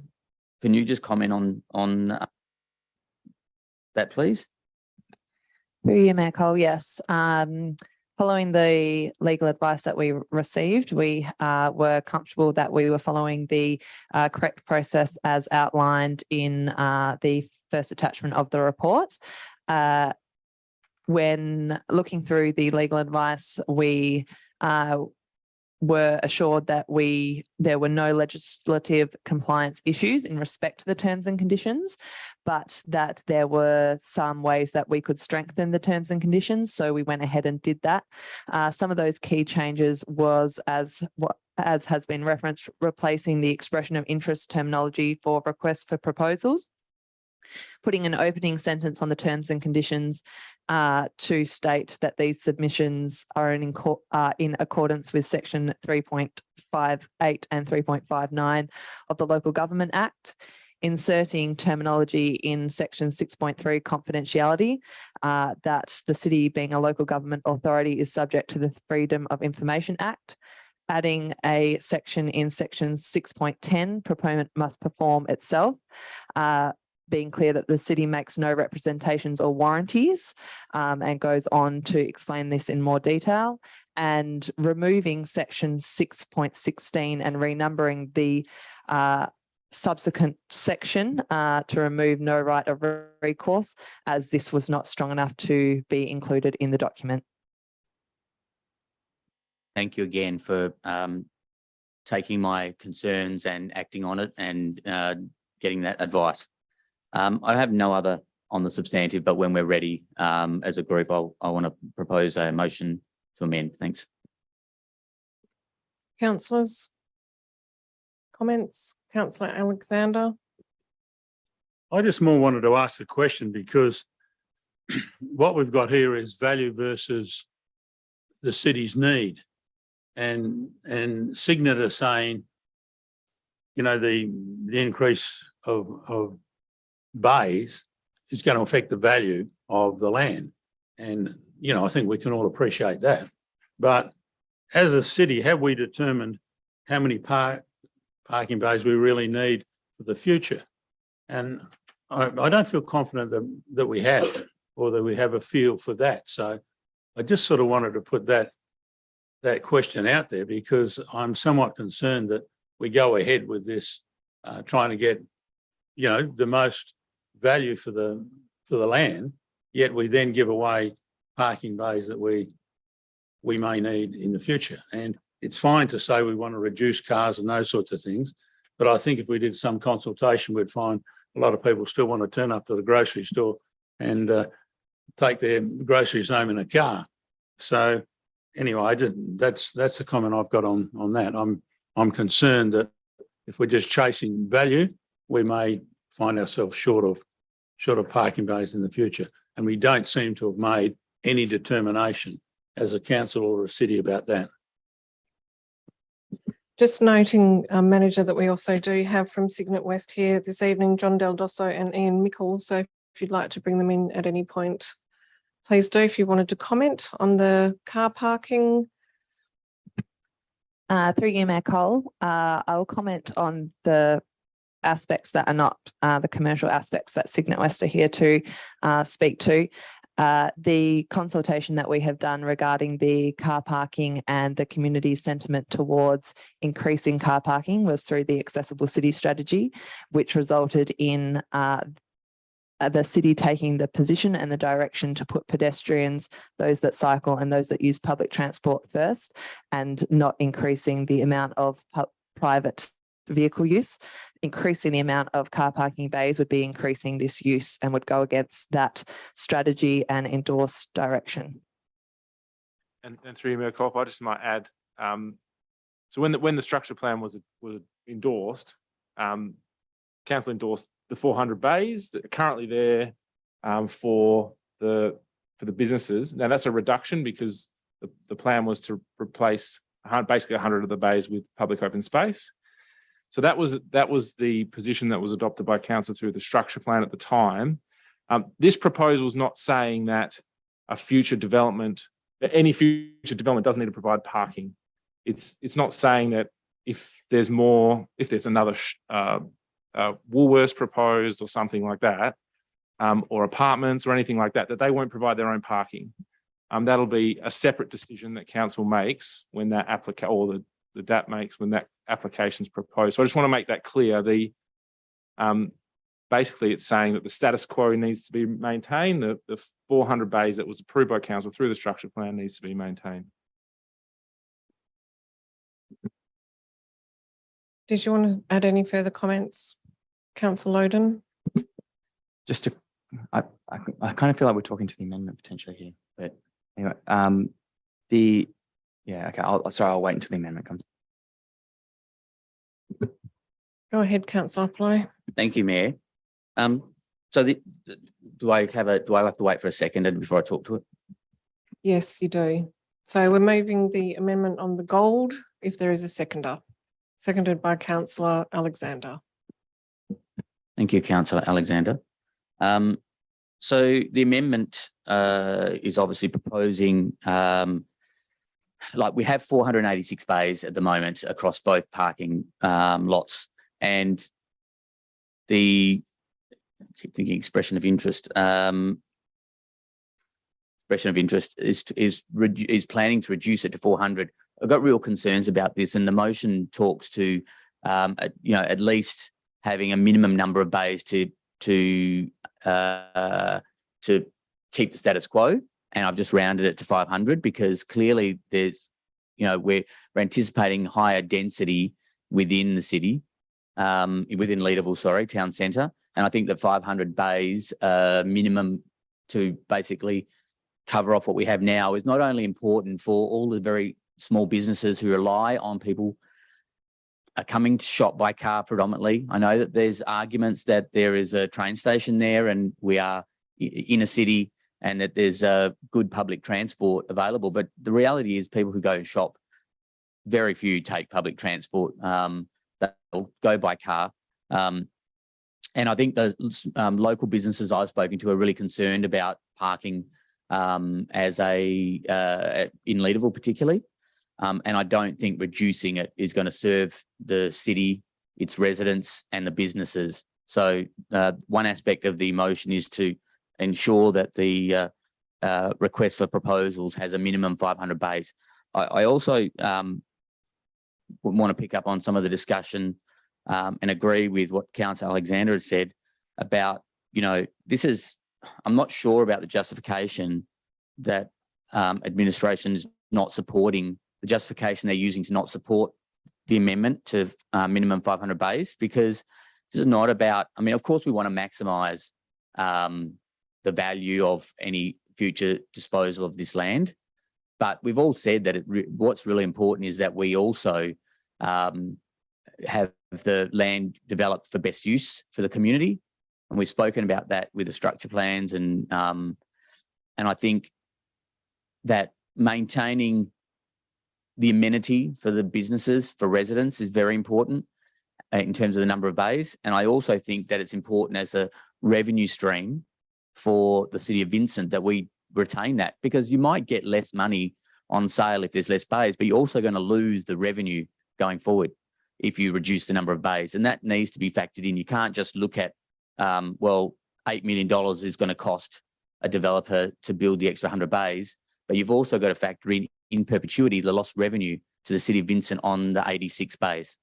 So that's why I think this is very important, a very, very important point for businesses and residents and visitors to the City of Vincent. The second part is that there was a concept that perhaps developers might propose a multi-storey parking to best use the land. And in that situation, I wanted to also ensure that at least 10% of the bays is available at street level, ground level, for any mobility challenged people or seniors or people who are coming in for like 15 minutes at a time just to do something very quick, because those people aren't going to go and go into a multi-storey parking and have that inconvenience. So I think that it's important to have a number of bays And I've just said 10% as a proposal, so that a minimum 50 bays would be available at street level. Thank you. Thank you, councillor Apollo. Councillor Alexander, you seconded? Okay. Councillors? Look, can I also, oh, so you go ahead. I'll speak after you. Thank you. I just had a question around, so the advice provided back is that there's 25 square meters of, you have to basically give up 25 square meters of developable space, which is worth roughly $8 million. Do we have an idea of, this would assumably be used for residential purposes? Do we have an idea of how many people would be living in that sort of size of space? And I realize that depends on how big a unit is, but a ballpark range. And I was also hoping to get an idea. I can't conceptualize in my mind how quickly this is going to happen. And so at what time frame we would be seeing only 400 bays being available in Leederville instead of the current 486 bays. Through you, Mayor Cole, I will refer to either Ian or John on your first question, Councillor Loden. And I guess regarding timing, they could provide some comment on some similar processes and the timing of those. Might jump in. Can everyone hear me? John, just at any point you feel that this becomes confidential, commercial in confidence, please just say the word and we can move to a closed session if needed. Through you, Mayor Cole, I might, it's probably not John who'd best be the one to advise on that. I'd say. Oh yes, Peter Barris is Peter obviously the one to advise on that, but it's, I mean, does Peter know what John will say? I think he might. I think he It's a might. bit of a theme tonight. He might guess, but look, just from my perspective, I think some of the information in the administration comment on the amendments probably confidential, in that it talks about the kind of value that could be lost, that potentially can undermine the process. So I would recommend we go to confidential session in order to answer this question. Before we do that, do you just mind, because I think that there's another consideration here which isn't really about the commerciality of it, because at the briefing, I also raised the issue of car bays and thought that there should be equal number. But I discussed it with the CEO during the week. And one of the things I hadn't factored in is that, first of all, we're saying a minimum of 400 bays. So my understanding is that then when we do get proponents making proposals to us, that we can then negotiate, and it has to be a minimum. So there's nothing to preclude the City of Vincent saying, thanks, we've now got all of our offers in. This offer has said 400, but then there's no other commercial developments that are offering customer parking, because I think that's the other critical thing, is that in Leederville, we don't have a lot of customer parking associated with existing businesses, because the businesses have been in place for so long, and they might have, you know, some of the commercial businesses might have some staff car parking, but we'll be getting fresh developments that will have to have visitor parking. So when we're considering the proposals that come back to us, we'll have to look at, did we get commercial proposals that actually have an element of visitor parking to service their businesses? And then if we didn't, then we probably need to look at, you know, 400 plus moving upwards, because we really need to look at the total number of car bays coming in for visitors, whether it's through the potential commercial developments, or it's through a city funded or city leased, or whatever the arrangement is, car park. So that's where I'm sitting at, because I don't think that we need to necessarily say tonight it should be 486 or it should be 500. I think we could stick with minimum of 400 and see what comes in from both commercial and from a public car parking perspective, and add those bays together. Councillor Loden. You don't see me over here on the right. Yeah, I should have sat somewhere else. So does that mean that if that there would be the 400 or 500 public bays, and then in addition, the ground floor tenancies will be required to provide in addition to that number. Is that what you're saying there? Through Mayor Cole, yes. So we've got public bays, which any member of the public can use if they pay the appropriate fee.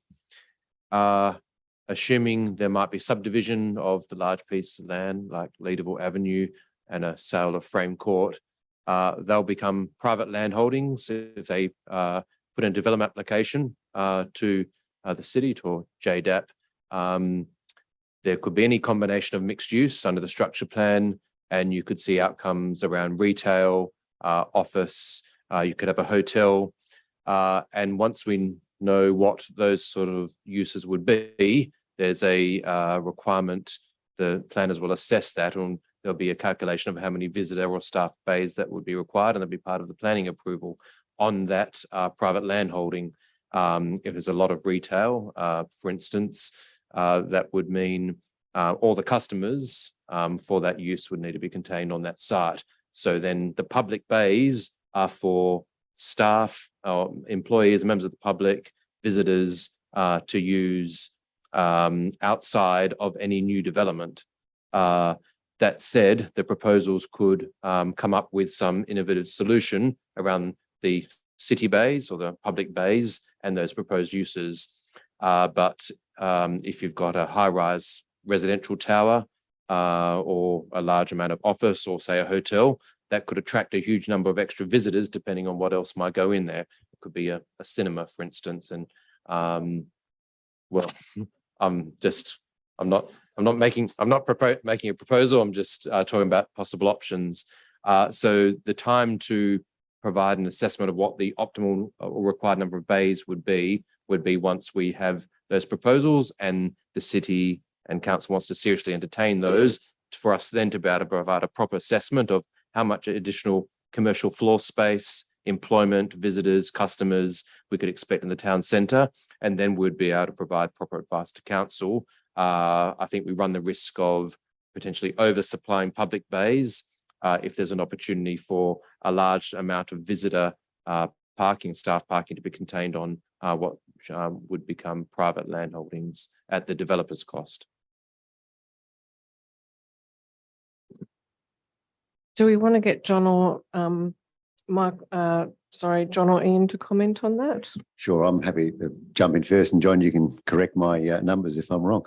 I don't think it's possible at this meeting or any meeting of this nature to second guess what the financial benefits and the community benefits of this proposal will be until you actually get them in. I don't know if any of you have been to Subiaco and to the shopping centre there that's under with the car park under the ground, but I go there all the time and park there, and I don't go to the supermarket. So there will be benefits beyond what you might be thinking. You're just looking at it in absolute terms as to 400 or 486 car bays from this, and what impact does that have on our car bay revenue? We're losing revenue, but you can't see the other side of the coin from that assessment. You have to see what the market's prepared to deliver to make a holistic assessment of the benefit of the entire concept for the city, right? The parking itself is only an element of that. If you're going to add a lot more car parking into that complex, and that reduces the development envelope for the balance of the complex, then you will be denying yourselves potential rating revenue. And there is a business case assessment process that will be undertaken for each bid that we receive, that will assess all of the elements of each bid and the impact that that has on the city. And until you've got that at that stage, then you can determine what's the best outcome for the city. We could all sit here and theorise about how it's going to be developed, but it doesn't really matter until we go to the market. I guess though, Ian, the point that I was trying to get to, and if you could comment on this, is that we still have flexibility. If we say a minimum of 400, we have the capacity to negotiate, and then we will also know what visitor car parking may come through as part of a commercial proposal. Yeah, that's quite correct. It's definitely a minimum. If one proponent is producing or proposing to build 2 levels of car parking that delivers 420 or 430 or 450 bays, they might still offer that to the city in compensation for a lower land price. in addition to that, if a supermarket goes there, they will have to provide the bays that they need to have for their use. And as I pointed out in the case of Subiaco, a lot of people use them for other reasons.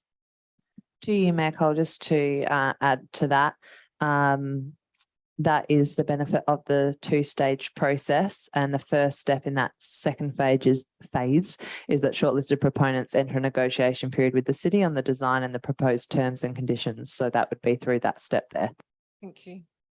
Councillor Poe. Yeah, just a question to Cygnet West based on what you said. I've had a lot of experience in this area, and I've spoken to Richard at CBRE and other people that I know who are in this field and deal with this all the time. The reality is, if you set an expectation and the bar low, as what's been the sentiment on this administration's response to my motion, is that developers will do it because they will go low, because they will make more money by delivering. Councillor Apollo, are you asking a question because you have moved this amendment? So Yeah, do I'm need to asking ask a that, question. in response to what he's saying. I think if you set I understand that keeping your options open and all that, I get all that theory, but if you don't set the expectation, then in your experience, aren't developers just going to do 400? They're not going to, we can say it's a minimum, but they're going to go that because it's in their best interests commercially. Can I jump in and maybe couch this a little bit differently? At the moment, the car parking that you provide serves mainly a retail function to service the existing shops on Oxford Street and the supermarket. Ordinarily, when you deliver a neighbourhood scale or larger shopping centre, that shopping centre sits within the private land. It's part of the shopping centre. So if you go to the market and you mandate that this is a 400-bay public car park, and hypothetically, if the developer wishes to put a full range supermarket in there, whether it be Coles or Woolworths, they will want a minimum of 200 car bays dedicated just to themselves. So in that scenario, what you would get 200 retail car bays for the supermarket, plus your 400 public car bays, because they won't be the same and should not be the same, and you'll actually end up with 600 car bays. Now that's taking the extreme. That's assuming we get a full-size supermarket here.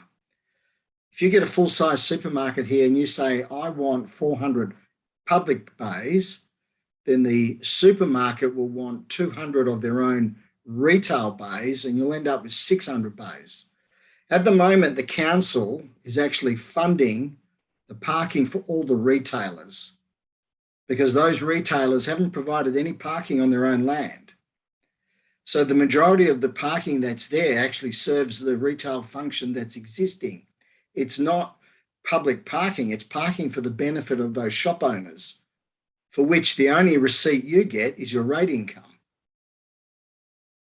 So to turn this around, the planning system as it is today will mandate a level of parking against each of the uses that come in with each proposal, whether it be retail, office, or whatever, social. But that will be on top of the public car parking. The 400 bays are purely dedicated as 100% public car parking, and any additional retail needs will need to be provided within your new development as a separate parking regime. I think that's the way you need to look at it. Thanks, Ian. Councillor Apollo, Yep. do you have a further question? Yes, I was cut off. So I just want to finish what I was going to say. Administration, didn't we remove the word supermarket because we thought that that was being too prescriptive in the briefing session? Through you, Mayor Cole, yes, we didn't want to be that prescriptive, but I mean, there could be a variety of uses. And I think the point that is being made is that those uses, depending on what they are and what the proposal is, will have a requirement to provide a set number of car parking bays associated with that use. But the point was that it's, it's highly probable that a supermarket won't be part of the submission. Maybe based on the debate, this amendment needs to be slightly changed to say, it's come too far for that. We'll have to deal with this amendment. And So then do you another could- one you after could that? Put forward a new amendment if you wish. Okay. So I might support it then. Councillor Because of the Castle, do you amendment. wish to speak to the amendment? Is that why you're putting up your hand? Yep. Thank you, Mayor. Look, I was just going to say what I don't support this amendment. I don't. Excuse me? Did you want to add something?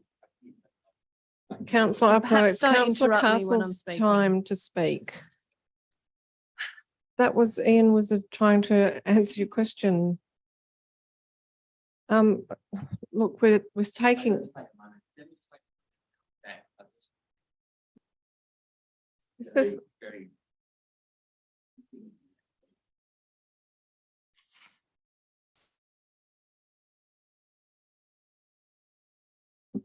Councillor Castle. Thank you, Mayor. What I wanted to say is that the reason that I don't support the amendment is that I really am grateful for the expert advice that we've received. It's through Signet West, who we have engaged to provide advice on this. I'm really grateful for the rigor that they have gone through to not only to prepare the documents and to advise council through the process, but to respond to the questions that have been received as we've gone through this process. I think given that we have 2 stages to this process, it's quite important that we don't lock ourselves in too far at this early stage. As we've been talking about, there are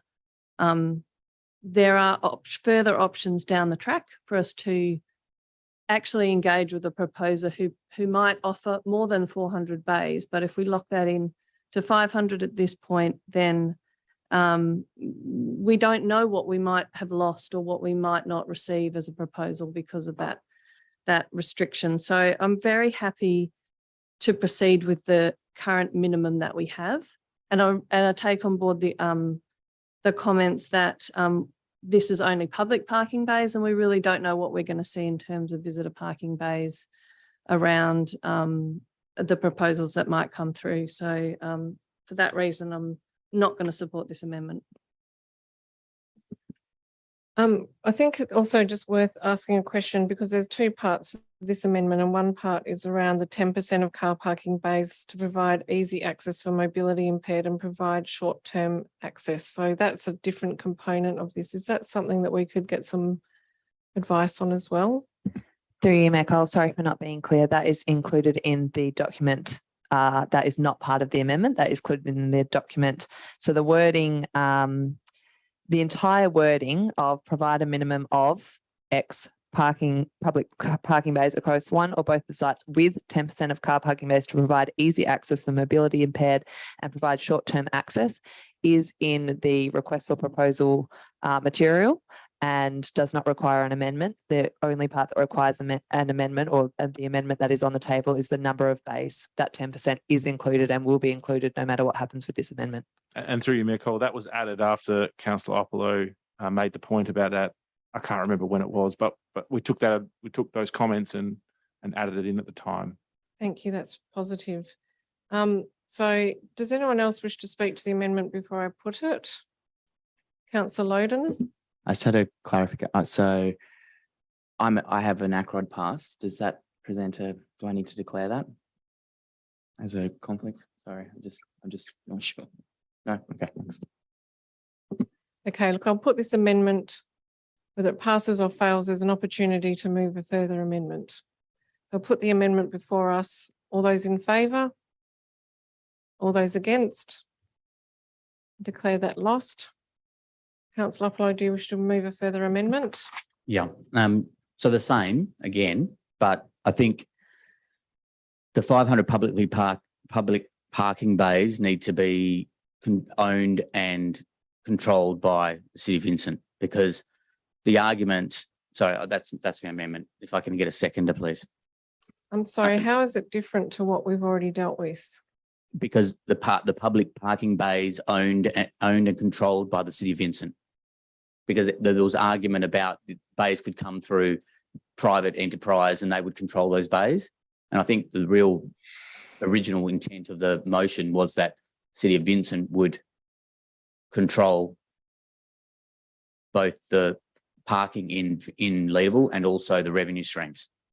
But can I just clarify, if they're public parking bays, would that not mean that they were owned and controlled through the City of Vincent and were effectively dealing with the same amendment? No, I thought so, but the arguments were that there could be developments where those other developments were having parking and that was used as an argument against. So I wanted to make clear that what I'm talking about is parking bays that are controlled by City of Vincent and that the revenue streams therefore would be attributable to it. Okay, look, I'm not trying to be problematic. I just don't think that council should deal with the same amendment. So I'm just going to go to administration and say, does this wording, if we've got an amendment that we've dealt with that has talked about public parking, but now it's effectively the same a number of bays, but talking about owned and controlled through the City of Vincent, is that effectively one and the same? Through you, Mayor Cole, my working definition of public is that it's owned by the local government. And then you have control via ownership, but there could be, you could have different management arrangements. You could outsource the management of something which you own and control through the ownership. To clarify that, we were talking about 400 or the amendment 500 public bays, which are City of Vincent owned, therefore controlled bays. Any private development would need to provide additional bays on top of the public bays for their own private use, their own private visitor parking, customer parking, staff parking. That said, we could anticipate proposals which provide some sort of innovative solution which provides a better outcome around that. I'm happy for council members to move as many amendments as they like, but they do need to be different because, you know, we do have to run an efficient meeting. So the CEO is effectively saying that public car parking effectively means that it's owned and controlled for the City of Vincent. So my ruling on this is that this is effectively dealing with the same amendment and it's not fundamentally different to what we've just voted on. Thank you, Mayor. Look, I'll abide by your ruling if that's your ruling, but one point I'd like to make is that there could have been confusion with councillors when they made that vote because of the discussion that was happening, and therefore perhaps they could have supported that amendment, a motion, if they understood exactly what I was saying. And I think things got muddled with some of the discussion that was used as counter argument. But if you feel appropriate not to do a motion, another motion, then fine. Thank you. Can I just seek clarification? Are there any councillors who feel that this adds clarity to what they've just voted on and that this would change their position and that they would like to readdress this amendment? I'm sorry, councillor, I think everyone knows what they've voted on. Okay, we're back to the substantive motion. Any further comments? Look, I will talk to this because this is probably one of the most exciting proposals and projects that the City of Vincent has underway. We currently have a thriving secondary centre in Leederville. It is the highest order of our town centres.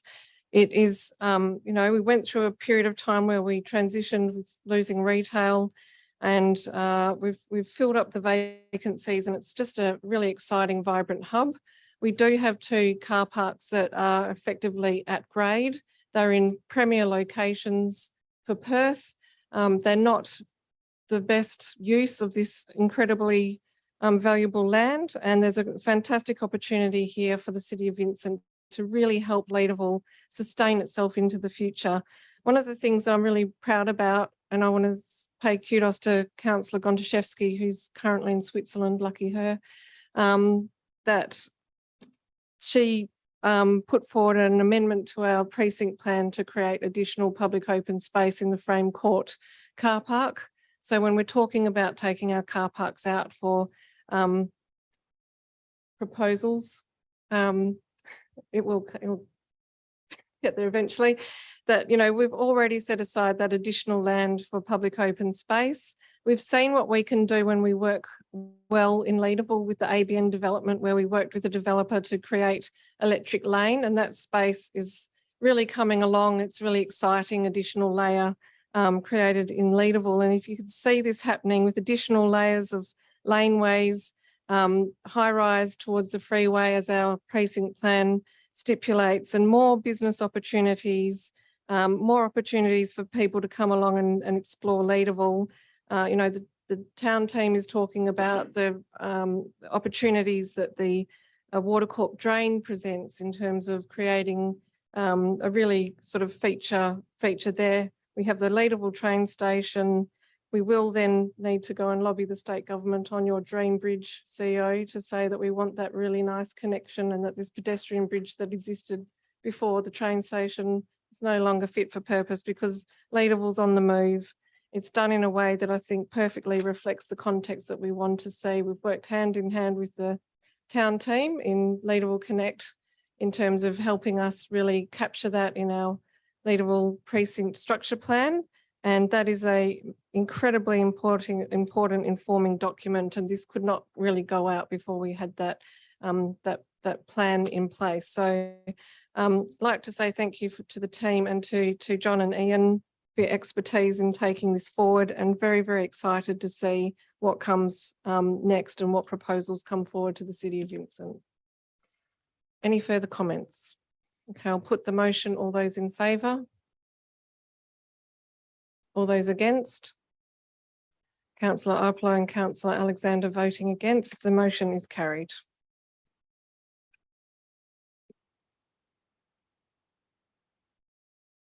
Next item is 9.6.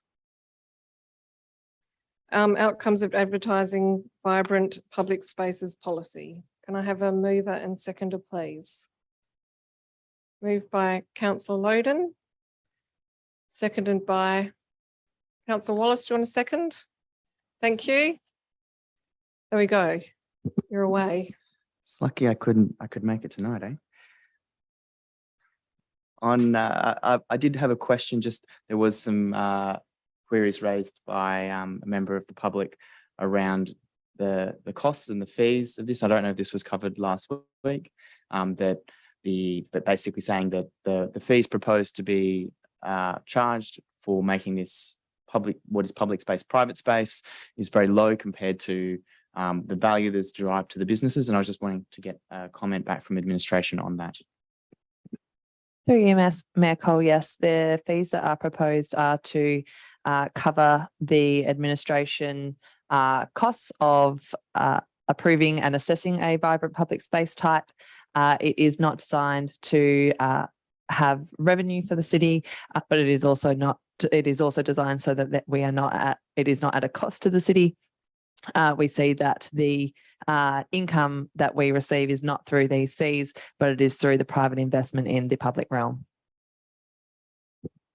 And my understanding is that we can increase the fees later once we've got all of these around the place. Is that right? Through you, Mayor Cole, that's right. So the fees for the vibrant public space types will be included if approved in the annual fees and charges, and that can be amended through the budgeting process of that annual fees and charges each year.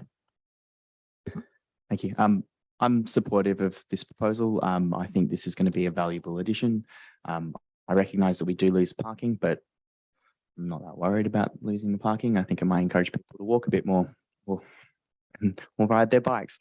And for the scale of what you're losing in terms of one car bay, you're going to have a large number of people out there in creating a vibrant space. We see it in many locations where you don't have cars parked on the street, or you actually convert roads to public spaces as well. And the volume of people that are using those spaces increases dramatically because it's a more inviting place to be. So it's well named as being a vibrant place because that's what we're seeking to create here. And I think this is a valuable addition. We're covering our costs, which is appropriate. And I guess there is always that opportunity to generate additional funds through that in the future, if that's where we head. But the overall objective of actually creating this vibrancy is what we're actually trying to achieve. And that makes a lot of sense to me. Thank you. Councillor Wallace, do you wish to speak to it? Thanks, Mayor Cole. Thanks to Mr. Mai for the questions that came through during the week as well. I guess I share a lot of those similar concerns that, I acknowledge that what's being proposed ticks a whole lot of boxes in terms of activating public spaces and other objectives within our strategic community plan. But the fee, I think, as pointed out, is really quite low. I just had a follow-up question to the previous discussion. So my understanding is that admin's recommending that this fee isn't and shouldn't ever be based on commercial value of this land, or, you know, I guess I'm just trying to foresee a situation where if we do want to revise it upwards, and, you know, like the number that was thrown around an email was $10,000 or something like that, it's a really significant jump from $500. And, you know, if there is a desire, if these things are proved successful in the future, that we want to transition to something more commercial like that, we might be in a situation where we find it extremely difficult to do so, like levying another 10K on. So I guess, is admin's view that we want to kind of keep it at this rate in perpetuity? And if not, I guess, are there any views on what a transition would look like to a much higher commercial rate? Through you, Mayor Cole, the fees are designed to incentivise these types of spaces. We've put together this policy and are very clear on the outcomes and the design intent of these spaces so that we can achieve spaces that meet the community's expectations. Therefore, the fees are reflective of to not be a barrier to have these spaces, and for applicants to be able to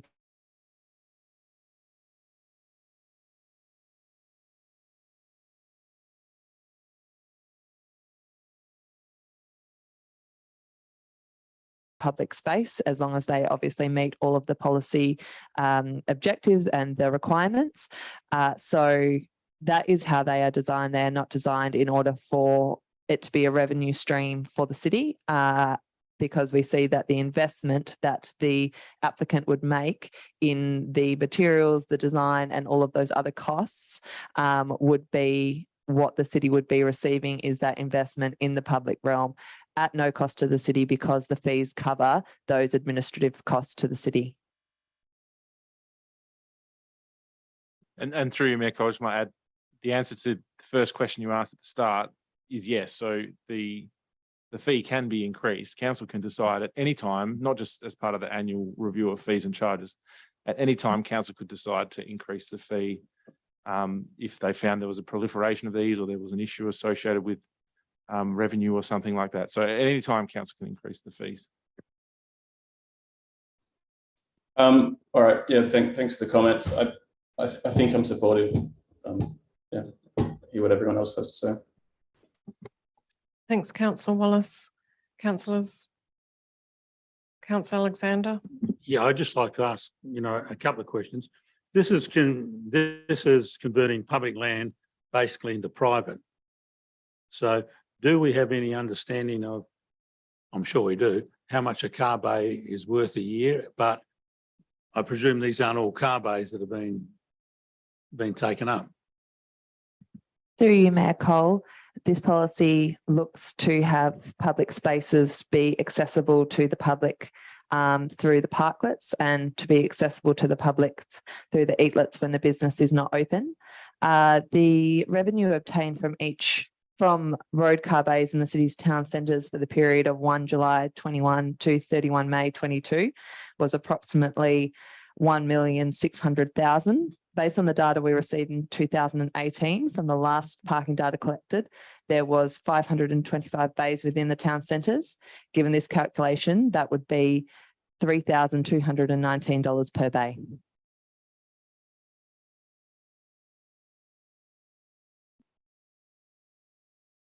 Anything further, Councillor Yeah, I was Alexander? just going to ask, how you said the community's expectations, how was that ascertained, what the community's expectations are of these? Through you, Mayor Cole, that was through the community consultation process, the pre-consultation in the drafting of the policy, and once the policy was drafted, the community consultation that was carried out on the draft policy.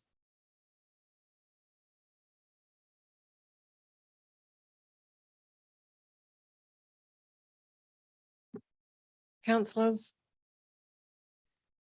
Look, I will speak to it. There's some quite important checks and balances in place here. So with the eatlets, which is really where you're talking about the fee, only 20%. We set that limit when we discussed this for advertising. We set it at 20%, so that we're not going to have all car bays suddenly being taken. And it also policy talks about the 85% threshold in terms of car parking occupancy. I'm just noting rather that one of the submitters thought that was a bit high and that we should say 70% occupancy to discourage car use and promote active transportation. And I do think the 85 percentile may be a bit of a challenge, but I think that's where we're sort of, we can amend policy as we go, and it's really about establishing it and setting it in place. I think that we've got parklets at the moment that are already operating as eatlets.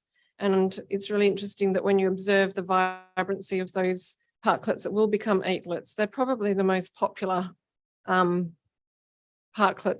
in the city of Vincent, in that they, they join a really a business that really takes care of those parklets, that they have really good customer base, that they love to come out. And I'm thinking about some of the ones that have been listed in the report, like Pinchos and like Roberts and etc. Like they work because they are integrated with the business, and that brings that vibrancy to the street. And we do then end up having these interesting structures. And when you drive down Oxford Street, walk down Oxford Street, ride, whatever your choice of transport, there is that feeling that you are in an exciting place where people are out and about. And I think that is really what that goal of having a thriving city is all about. So look, I understand what the policy in place team is trying to achieve here in saying that it's about encouraging that investment. And from eatlets and the design guidelines, that we're going to be requesting something quite special here. It's not simply going to be the first parklet that arrived in Vincent, which was effectively some decking and then we stuck some planter boxes on it. Like, we're actually going to be seeking a much higher level of investment and a much better quality structure for the eatlets. And I think that when you look at the fact that we've got free al fresco, that we've got free parklets, this is really about that next step. And the city of Vincent has been, very progressive and forward thinking, and we were the first to do the parklets. And I think this is about acknowledging what has worked and how we can make that better and encourage businesses to take it on. On the dog questions that were asked, and I asked at the briefing, I think council's received some information this afternoon from the manager of policy in place that really dealt with that issue, that this is in effect not a change, and that we're acting in accordance with the Dog Act and the dog local law. Do we still have a dog local law? Animal local law? Not yet. Still, yeah, no, we still have dog. Sorry. So that's right. The dogs are separate, and then the rest of the animals go in the animal local law. Yep, remember now. Yep. So basically, dogs are already permitted under the Dog Act into these outdoor places, and the issue is about food and hygiene. Dogs are not permitted to go inside cafes or restaurants or to be near kitchens. If a dog is misbehaving, barking, doing things it shouldn't do, there are ways and means to deal with that, and the rangers have the ability to deal with nuisance dogs under the local law. So it's not a change, and the city is following what is already permitted under the Dog Act. So yeah, look, I'm excited for this policy, and I think this is about Vincent continuing on that trajectory, so I fully support it. Any further comments? Okay, I'll put the motion. All those in favour? That's carried unanimously.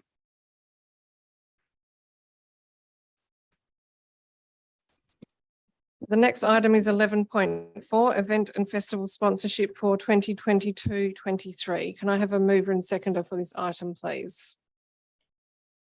Moved by Councillor Hallett, seconded by Councillor Loden. Thank you, Mayor. Happy to support the officer's recommendation in general. Just as a general point, the events and festivals that happen in Vincent are an incredibly vibrant part of what makes this a really great community to live in.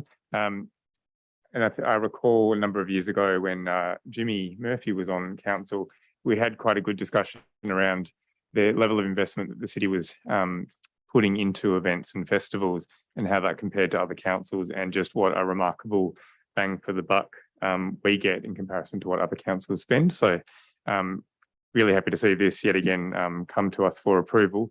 And I am aware that there is an amendment that has been proposed. So I will, and I'm supportive of that. So happy to hear that when that comes forward. Thank you, councillor Loden. Thank you, Mayor. I'm also supportive. I can move the amendment, can't I? That's right, as the seconder. Yes. Yes, you can. Given the Mayor can't move the amendment, I'm happy to move the amendment on the green, if I can get a seconder. Seconded by councillor Hallett. Thank you.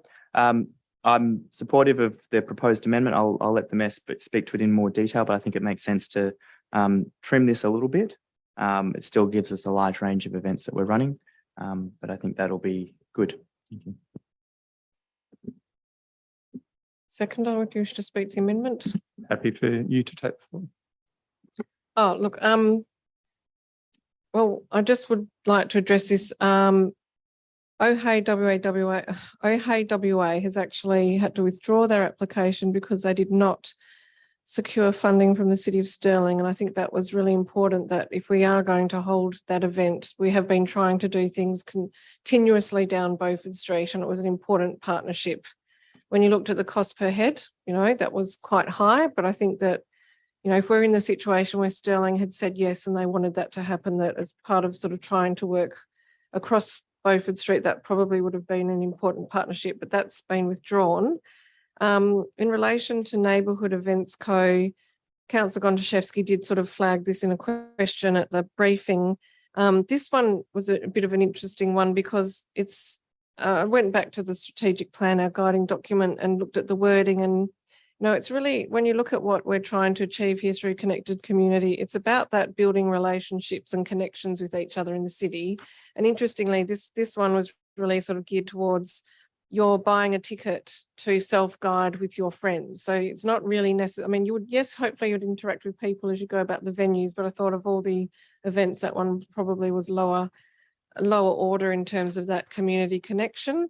And then in relation to the year-round budget, I did have a discussion with Alana Curtin and Virginia Miltrup about what would be a reasonable amount should we have an application that came forward that was really, you know, a really good application that would really kind of help in terms of that that sort of either cultural or community and connection, as well as that economic benefit. So whilst administration has said they'd be happy with none, I think that it's important that we do have something up our sleeve, and that this already reduces the spend to $238,000. And if you look at where we were pre-COVID, this is lower.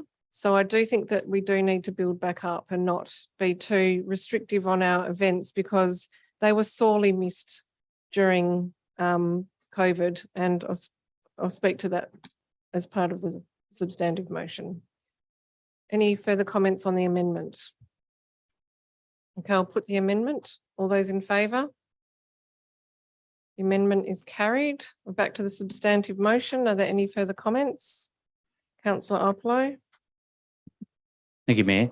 I just wanted to, I know that we was touched on at the briefing, but since we're voting today, and probably important again to reiterate on public record what the implications of voting for this today, when we've got the budget, which we haven't voted on yet, to come. So could we just get the clarification for the record?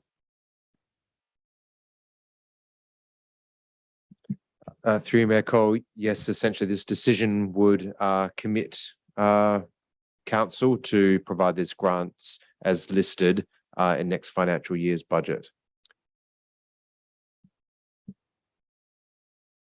So we are approving it now, and then so any discussion on the budget when we come to vote on that, this is separated.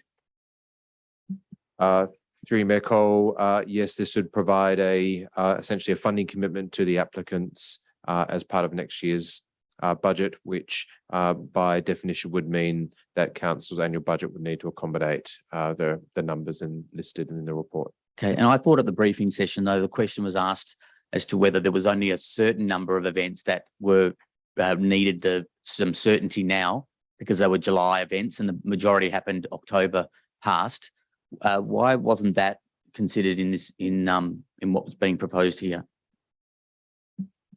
Through you, Mayor Cole, yes, that's right. There are a number of imminent events in July. It is we went through the process to put out the EOI for all applicants for the whole year, as we've done in previous years. It'll be up to council if they wanted to amend that report to separate it out, whether it's by month or for events that may not fall until next calendar year, for instance.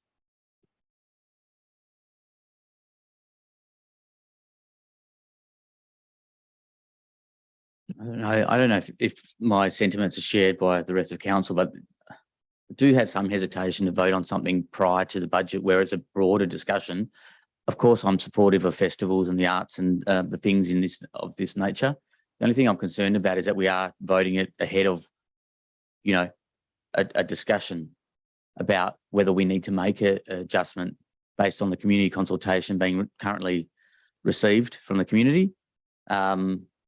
So I can't, it's hard for me to propose an amendment not knowing what those festivals are, but if that information is to hand and if there is some support in the room, I don't want to drag this out any longer, but if there's clearly no support for that, and then I won't put us through all that, but I'm just saying that I would be supportive of a motion which only authorises the spend that is time critical ahead of the budget. Councillor Loden. Maybe to help Ross out, Ross. So from my point of view, I'm supportive of the whole range of these. I recognise we are making that decision in advance of the approved budget, but the budget's $50 million. And so this is a comparatively small amount. Yes, we could go back and trim some of these, but from my perspective, when we go and look at this conversation around the budget, I won't be looking at these events for where I would be looking to make savings if I was looking for them. So I'm happy to support them as it is. Look, I'm equally the same. This is a process that we have adopted in terms of the budget. It's not unusual that we deal with events and sponsorship early because we do need to start the program for the year. As someone who goes to every single event and has been to these events previously, I see the strong value, and I've seen pre-COVID events, I've seen the community spirit during times where we haven't had events, and I've seen the community when we've started to have events again. I've had experiences when I've gone to events early to speak and open, where I'm talking to the grass, might be a few people around the place, you know, like it's not happening yet, but I have to open this, I have to open it with, and we do welcome to country with the Noongar elder, etc. I have been turning up to events since COVID where people are there. They're there from the get-go because they have missed the event so much. And I talk to people at these events and they say, this is wonderful. We've been through a lot. It's incredible to be able to come out again. These things have been sorely missed. When Councillor Carson, probably you saw on the community Facebook page when people were posting images of the Mount Hawthorn Streets and Lanes Festival, and there was this nostalgia about, you know, because we haven't been having our big festivals. All of our big festivals sort of died off with COVID. Some of our town teams started to do smaller things, but I just need to say that, like, for me, this is really important to the community. This is actually about saying we're okay, we're recovering, we're having a sense of well-being, we're reconnecting. And I think that the engagement with these events is really strong because they've been so missed. So I'm confident that every single event on here is either one that I've experienced in the past several times, because some of these are regulars, or they're new things that I think that will be incredibly, you know, welcomed. To be able to have the Mount Hawthorn Hawkers Markets back, I mean, that's a huge thing, something that I've been pushing for some time, that, you know, people are saying, what happened to that? We used to have these things, where are they? And it's when we did have that discussion, when Jimmy Murphy was a council member who's very knowledgeable in events, we would give Leederville Connect $20,000 to run a massive street festival. They would then go and leverage funding with that as a not-for-profit organisation, where they would get money from Synergy, they would get support from some of the bigger businesses. The small businesses, it was a bit probably too hard, but they would use that money. Was it been a bit more than 20,000, might have been $50,000, but they would actually run a festival that would cost in the order of $150,000 to $200,000 based on the fact that they would go and leverage that initial funding and get additional funding. So what you see here is sometimes seed funding. We're not paying for the whole event, and we're getting amazing, as you said, bang for our buck, because they're actually then able to go out and get additional. So for me, it's not something that I would seek to reduce any further. We've just taken 49,500 off the budget. It's less than what we were spending on festivals pre-COVID. I don't know if that's a good thing. I feel even maybe that's a little bit too far, but I do acknowledge that we have a tough budget. So I think this is reasonable expenditure based on our experience in the past and where we've come from. And it's really important that we continue to do this for community connection and wellbeing following a pretty grueling period of COVID, which is still amongst us. Any further comments, Councillor Castle? Thank you, Mayor. Yes, look, as many of you know, I've been involved in running some of these events in the past and certainly been an attendee at many over the years before and during my time on council. It is a consistent message that we get from our community on the street and through our consultations, and particularly through our strategic community plan, that this is part of the identity of Vincent. The events that we facilitate and the community that is created both by the people who attend, but also by the groups that put them on, is invaluable to our Vincent community. And I think it's actually quite crucial to our DNA. I agree that I think this is actually a fairly modest budget given what we have done in the past, and I would hope that we encourage our community groups and other ventures to look at offering more opportunities, because I'd like to see this back to pre-COVID levels. I certainly saw an outpouring of nostalgia and love for the street festivals of old recently in the last few weeks, actually on some of the Mount Hawthorn Facebook pages. There was clearly a lot of community and a lot of love for the area that was created through events like that. So I think we can't underestimate the value of them. And I certainly wouldn't be looking to make any cuts to this beyond what we've just amended when comes time to consider the budget in a couple of weeks. So yeah, I'm fully supportive, and I think that I hope that we see more of it in the future.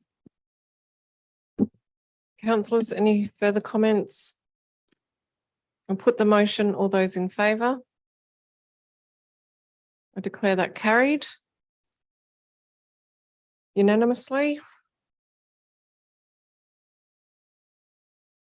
So we'll move on then to item 11.7, Draft Innovate Reconciliation Action Plan. I think this is going to be moved by you, Councillor Loden. Seconded by... Oh, yes, can we invite Councillor Warner back, please? Sorry. Can I call on a seconder? We won't start speaking, but just so I know I've got someone. Seconder, anyone? Councillor Hallett, thank you.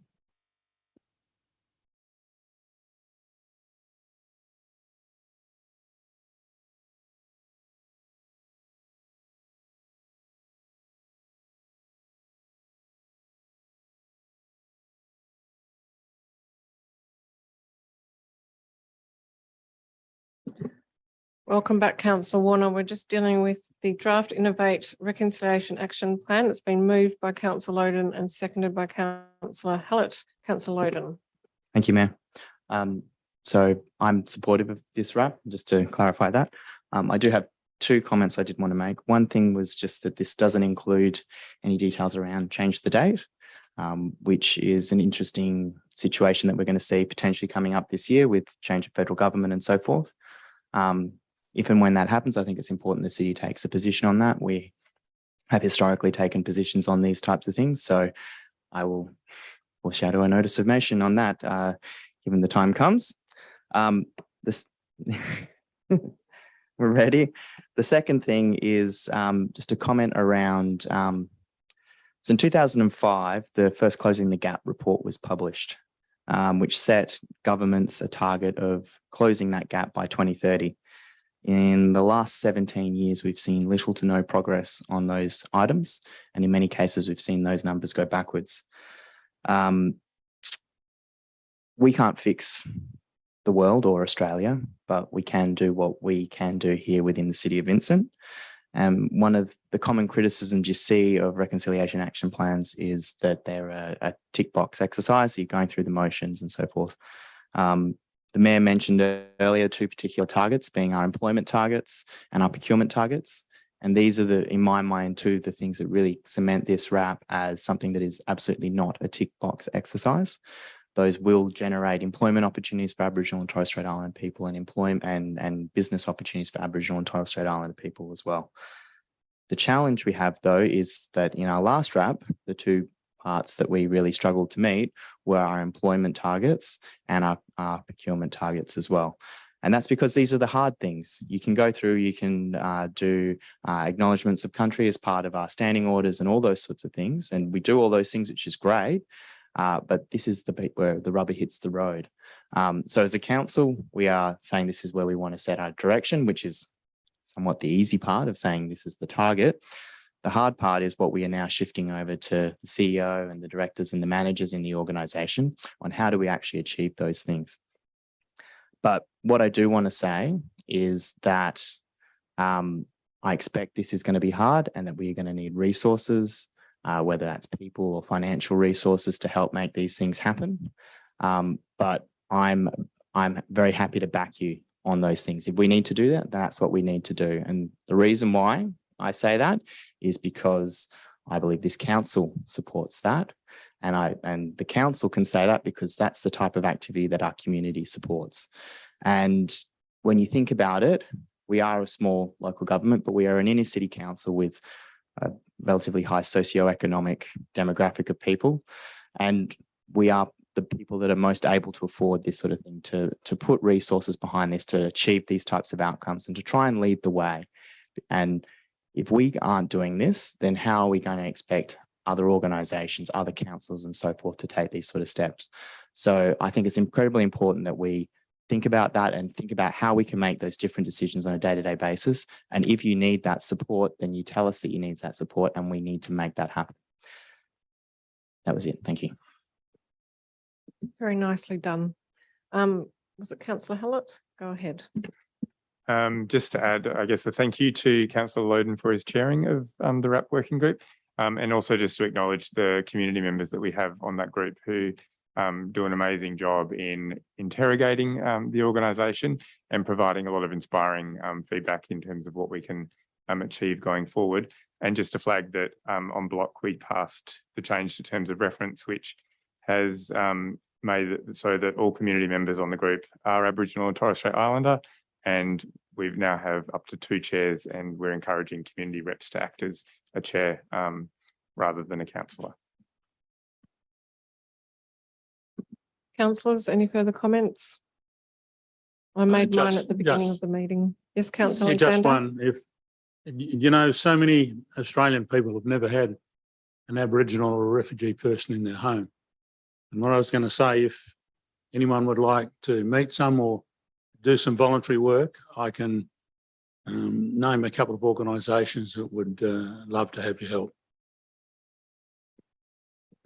Thank you. It is actually Refugee Week and we are supporting CARAD at the moment with their food bank. So that's a good point.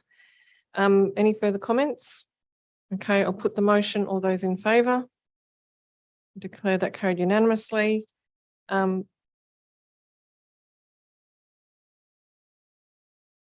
Oh, I might.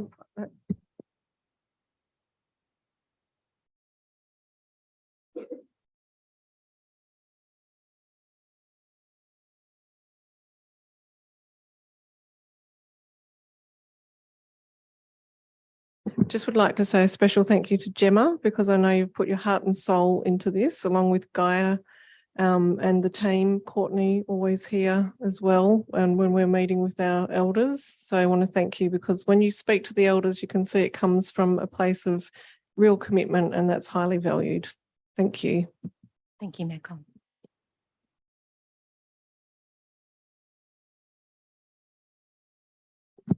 Okay, next item is 12.1, proposed licensing of car bays for electric vehicle charging operator. This one is an absolute majority decision. Can I have? I'm dealing with 12.1 CEO. Welga's next. My agenda paper says that 12.1 is the car bays. Have you got a different numbering? Is there? Yeah, it says Wagga representative. Oh. I've got the wrong I've one. got the same as you, Mayor Cole. Oh, we've got a split.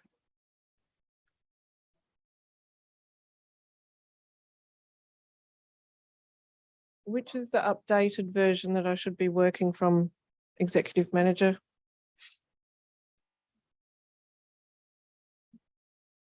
Okay, well, we'll flip that then. We'll go to Welga.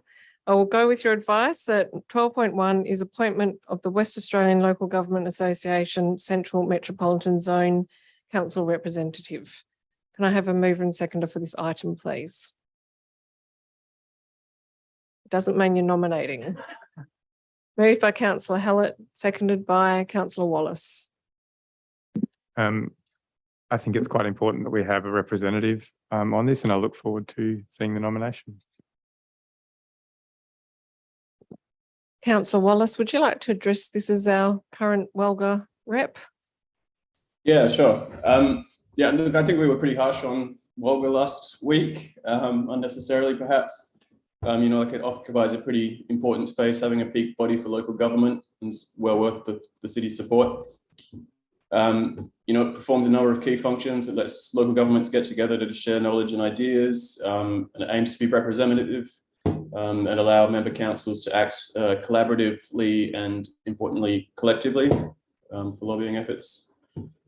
I think at the moment it's going through some interesting changes. There's a governance review happening that our CEO, Mr. McLennan, is a member of the steering committee of.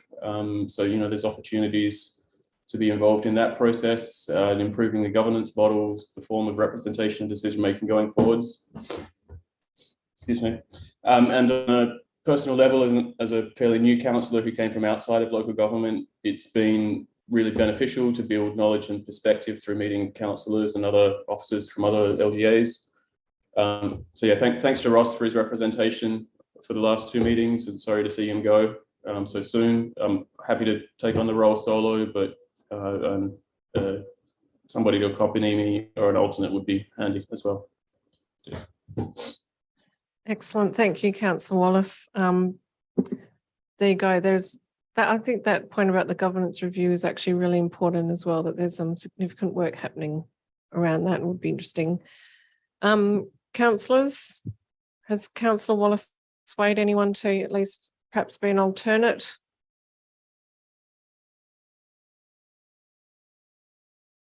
Just going to make you sit uncomfortably for a second.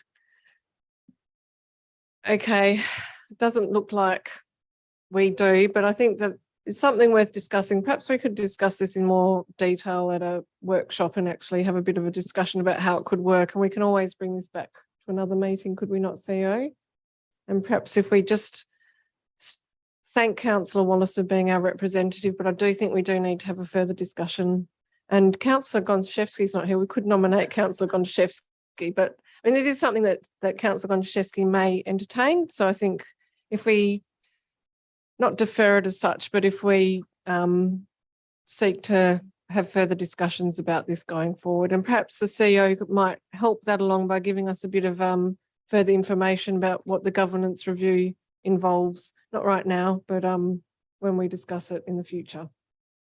And thanks through Mayor Cole, because we won't have a decision. Could I just advise that administration now withdraws that item in the absence of having a nomination? Do you wish to withdraw, or should we defer it? Can only defer. We have a date to which we defer. So I prefer to find be great outside of the full meeting in order to identify a potential second rep, and then we can put it back on the agenda. Okay, happy so for us to that withdraw item procedurally. 12.1 is officially withdrawn Withdrawn. by administration, but we will bring it back at some point. Yes. Okay. Mayor Cole, can I just make a comment just for the future consideration of this, is that I did look at the dates, the remaining dates for 2022, and the majority of them clash with MRC. So unfortunately, I will not be able to be available.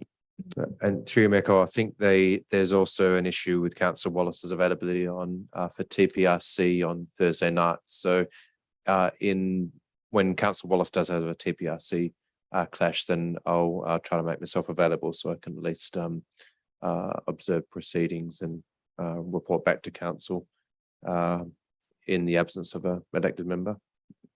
Thank you, CEO. All right, well, that then just leaves 12.2, which is the proposed licensing of car bays for electric vehicle charging operator. As mentioned previously, an absolute majority decision. Can I please have a mover and seconder for this item? Moved by councillor Loden. Oh, competition, moved by councillor Hallett, seconded by councillor Loden. Thank you, Mayor. I do support this. I think it's an interesting opportunity to engage with a commercial provider to provide this. I think it is important that it's in a well-used public space that's easily accessible to folks. I think it's important that we have electric charging stations around. I guess what I am looking forward to is more of the initiatives that are in the Accessible City strategy that complement this, but I think it's an important part of, I guess, switching that process locally. So. Thank you. Yeah, I agree. I guess we are technically giving up some revenue in the form of car parking bays there, but this feels to me like a good example of us actually getting ahead of the curve here, where we're already sort of seeing this wave of electric vehicles coming and rising. We've had some conversations at the Sustainability and Transport Advisory Group about people who live in the inner city who don't have their own car bay and they need a way to charge their car. They want to have like a cable reaching over their fence and things like that. There's going to be people out there that need to use these things. So it's good that we've actually taken a positive step before we're getting this all these people banging down our doors trying to get these things provided, so we can understand better how it works and how we can make better and more informed decisions when the time comes down the track, when we do need to roll this out at a larger scale, and we do need to see a large number of these implemented into our parking spaces around the city. Maybe we should have put it in our EOI. No amendment proposed. So I'm supportive of this. I think this is good. I'm going to be really interested to see what happens, because I think that whilst there is a cost associated with it, it's a good experiment, for want of a better word, to find out more about how this is going to work and how it'll roll out in the future. Thank you. Councillors, a couple of things that came up. We talked about the impact on revenue. So the electric vehicle owners will still need to get a parking ticket when they use the bay. So it doesn't mean that you get free parking. You have to pay for your power and you have to pay for your parking. It's pretty exciting because we would be the first local government partner in WA with EV on this. EV has been funded by ARENA, which is a federal government agency, the Australian Renewable Energy Agency, for this as a nationwide project. So it's something that the federal government is supporting and trying to get their network out. And interestingly and importantly, we have a commitment in our Beaufort Street Town Centre plan for the installation of a fast charging electric vehicle station. And we have a commitment under our Sustainable Environment Strategy to facilitate investment in electric vehicle charging infrastructure. So the infrastructure is of the tune of $100,000 odd. They come and put it in and take care of it, and we still get parking revenue. So for me, it's a win-win. And I'm fully supportive of this because we do need to have that infrastructure in place and be part of that network. Any further comments? I'll put the motion. All those in favour?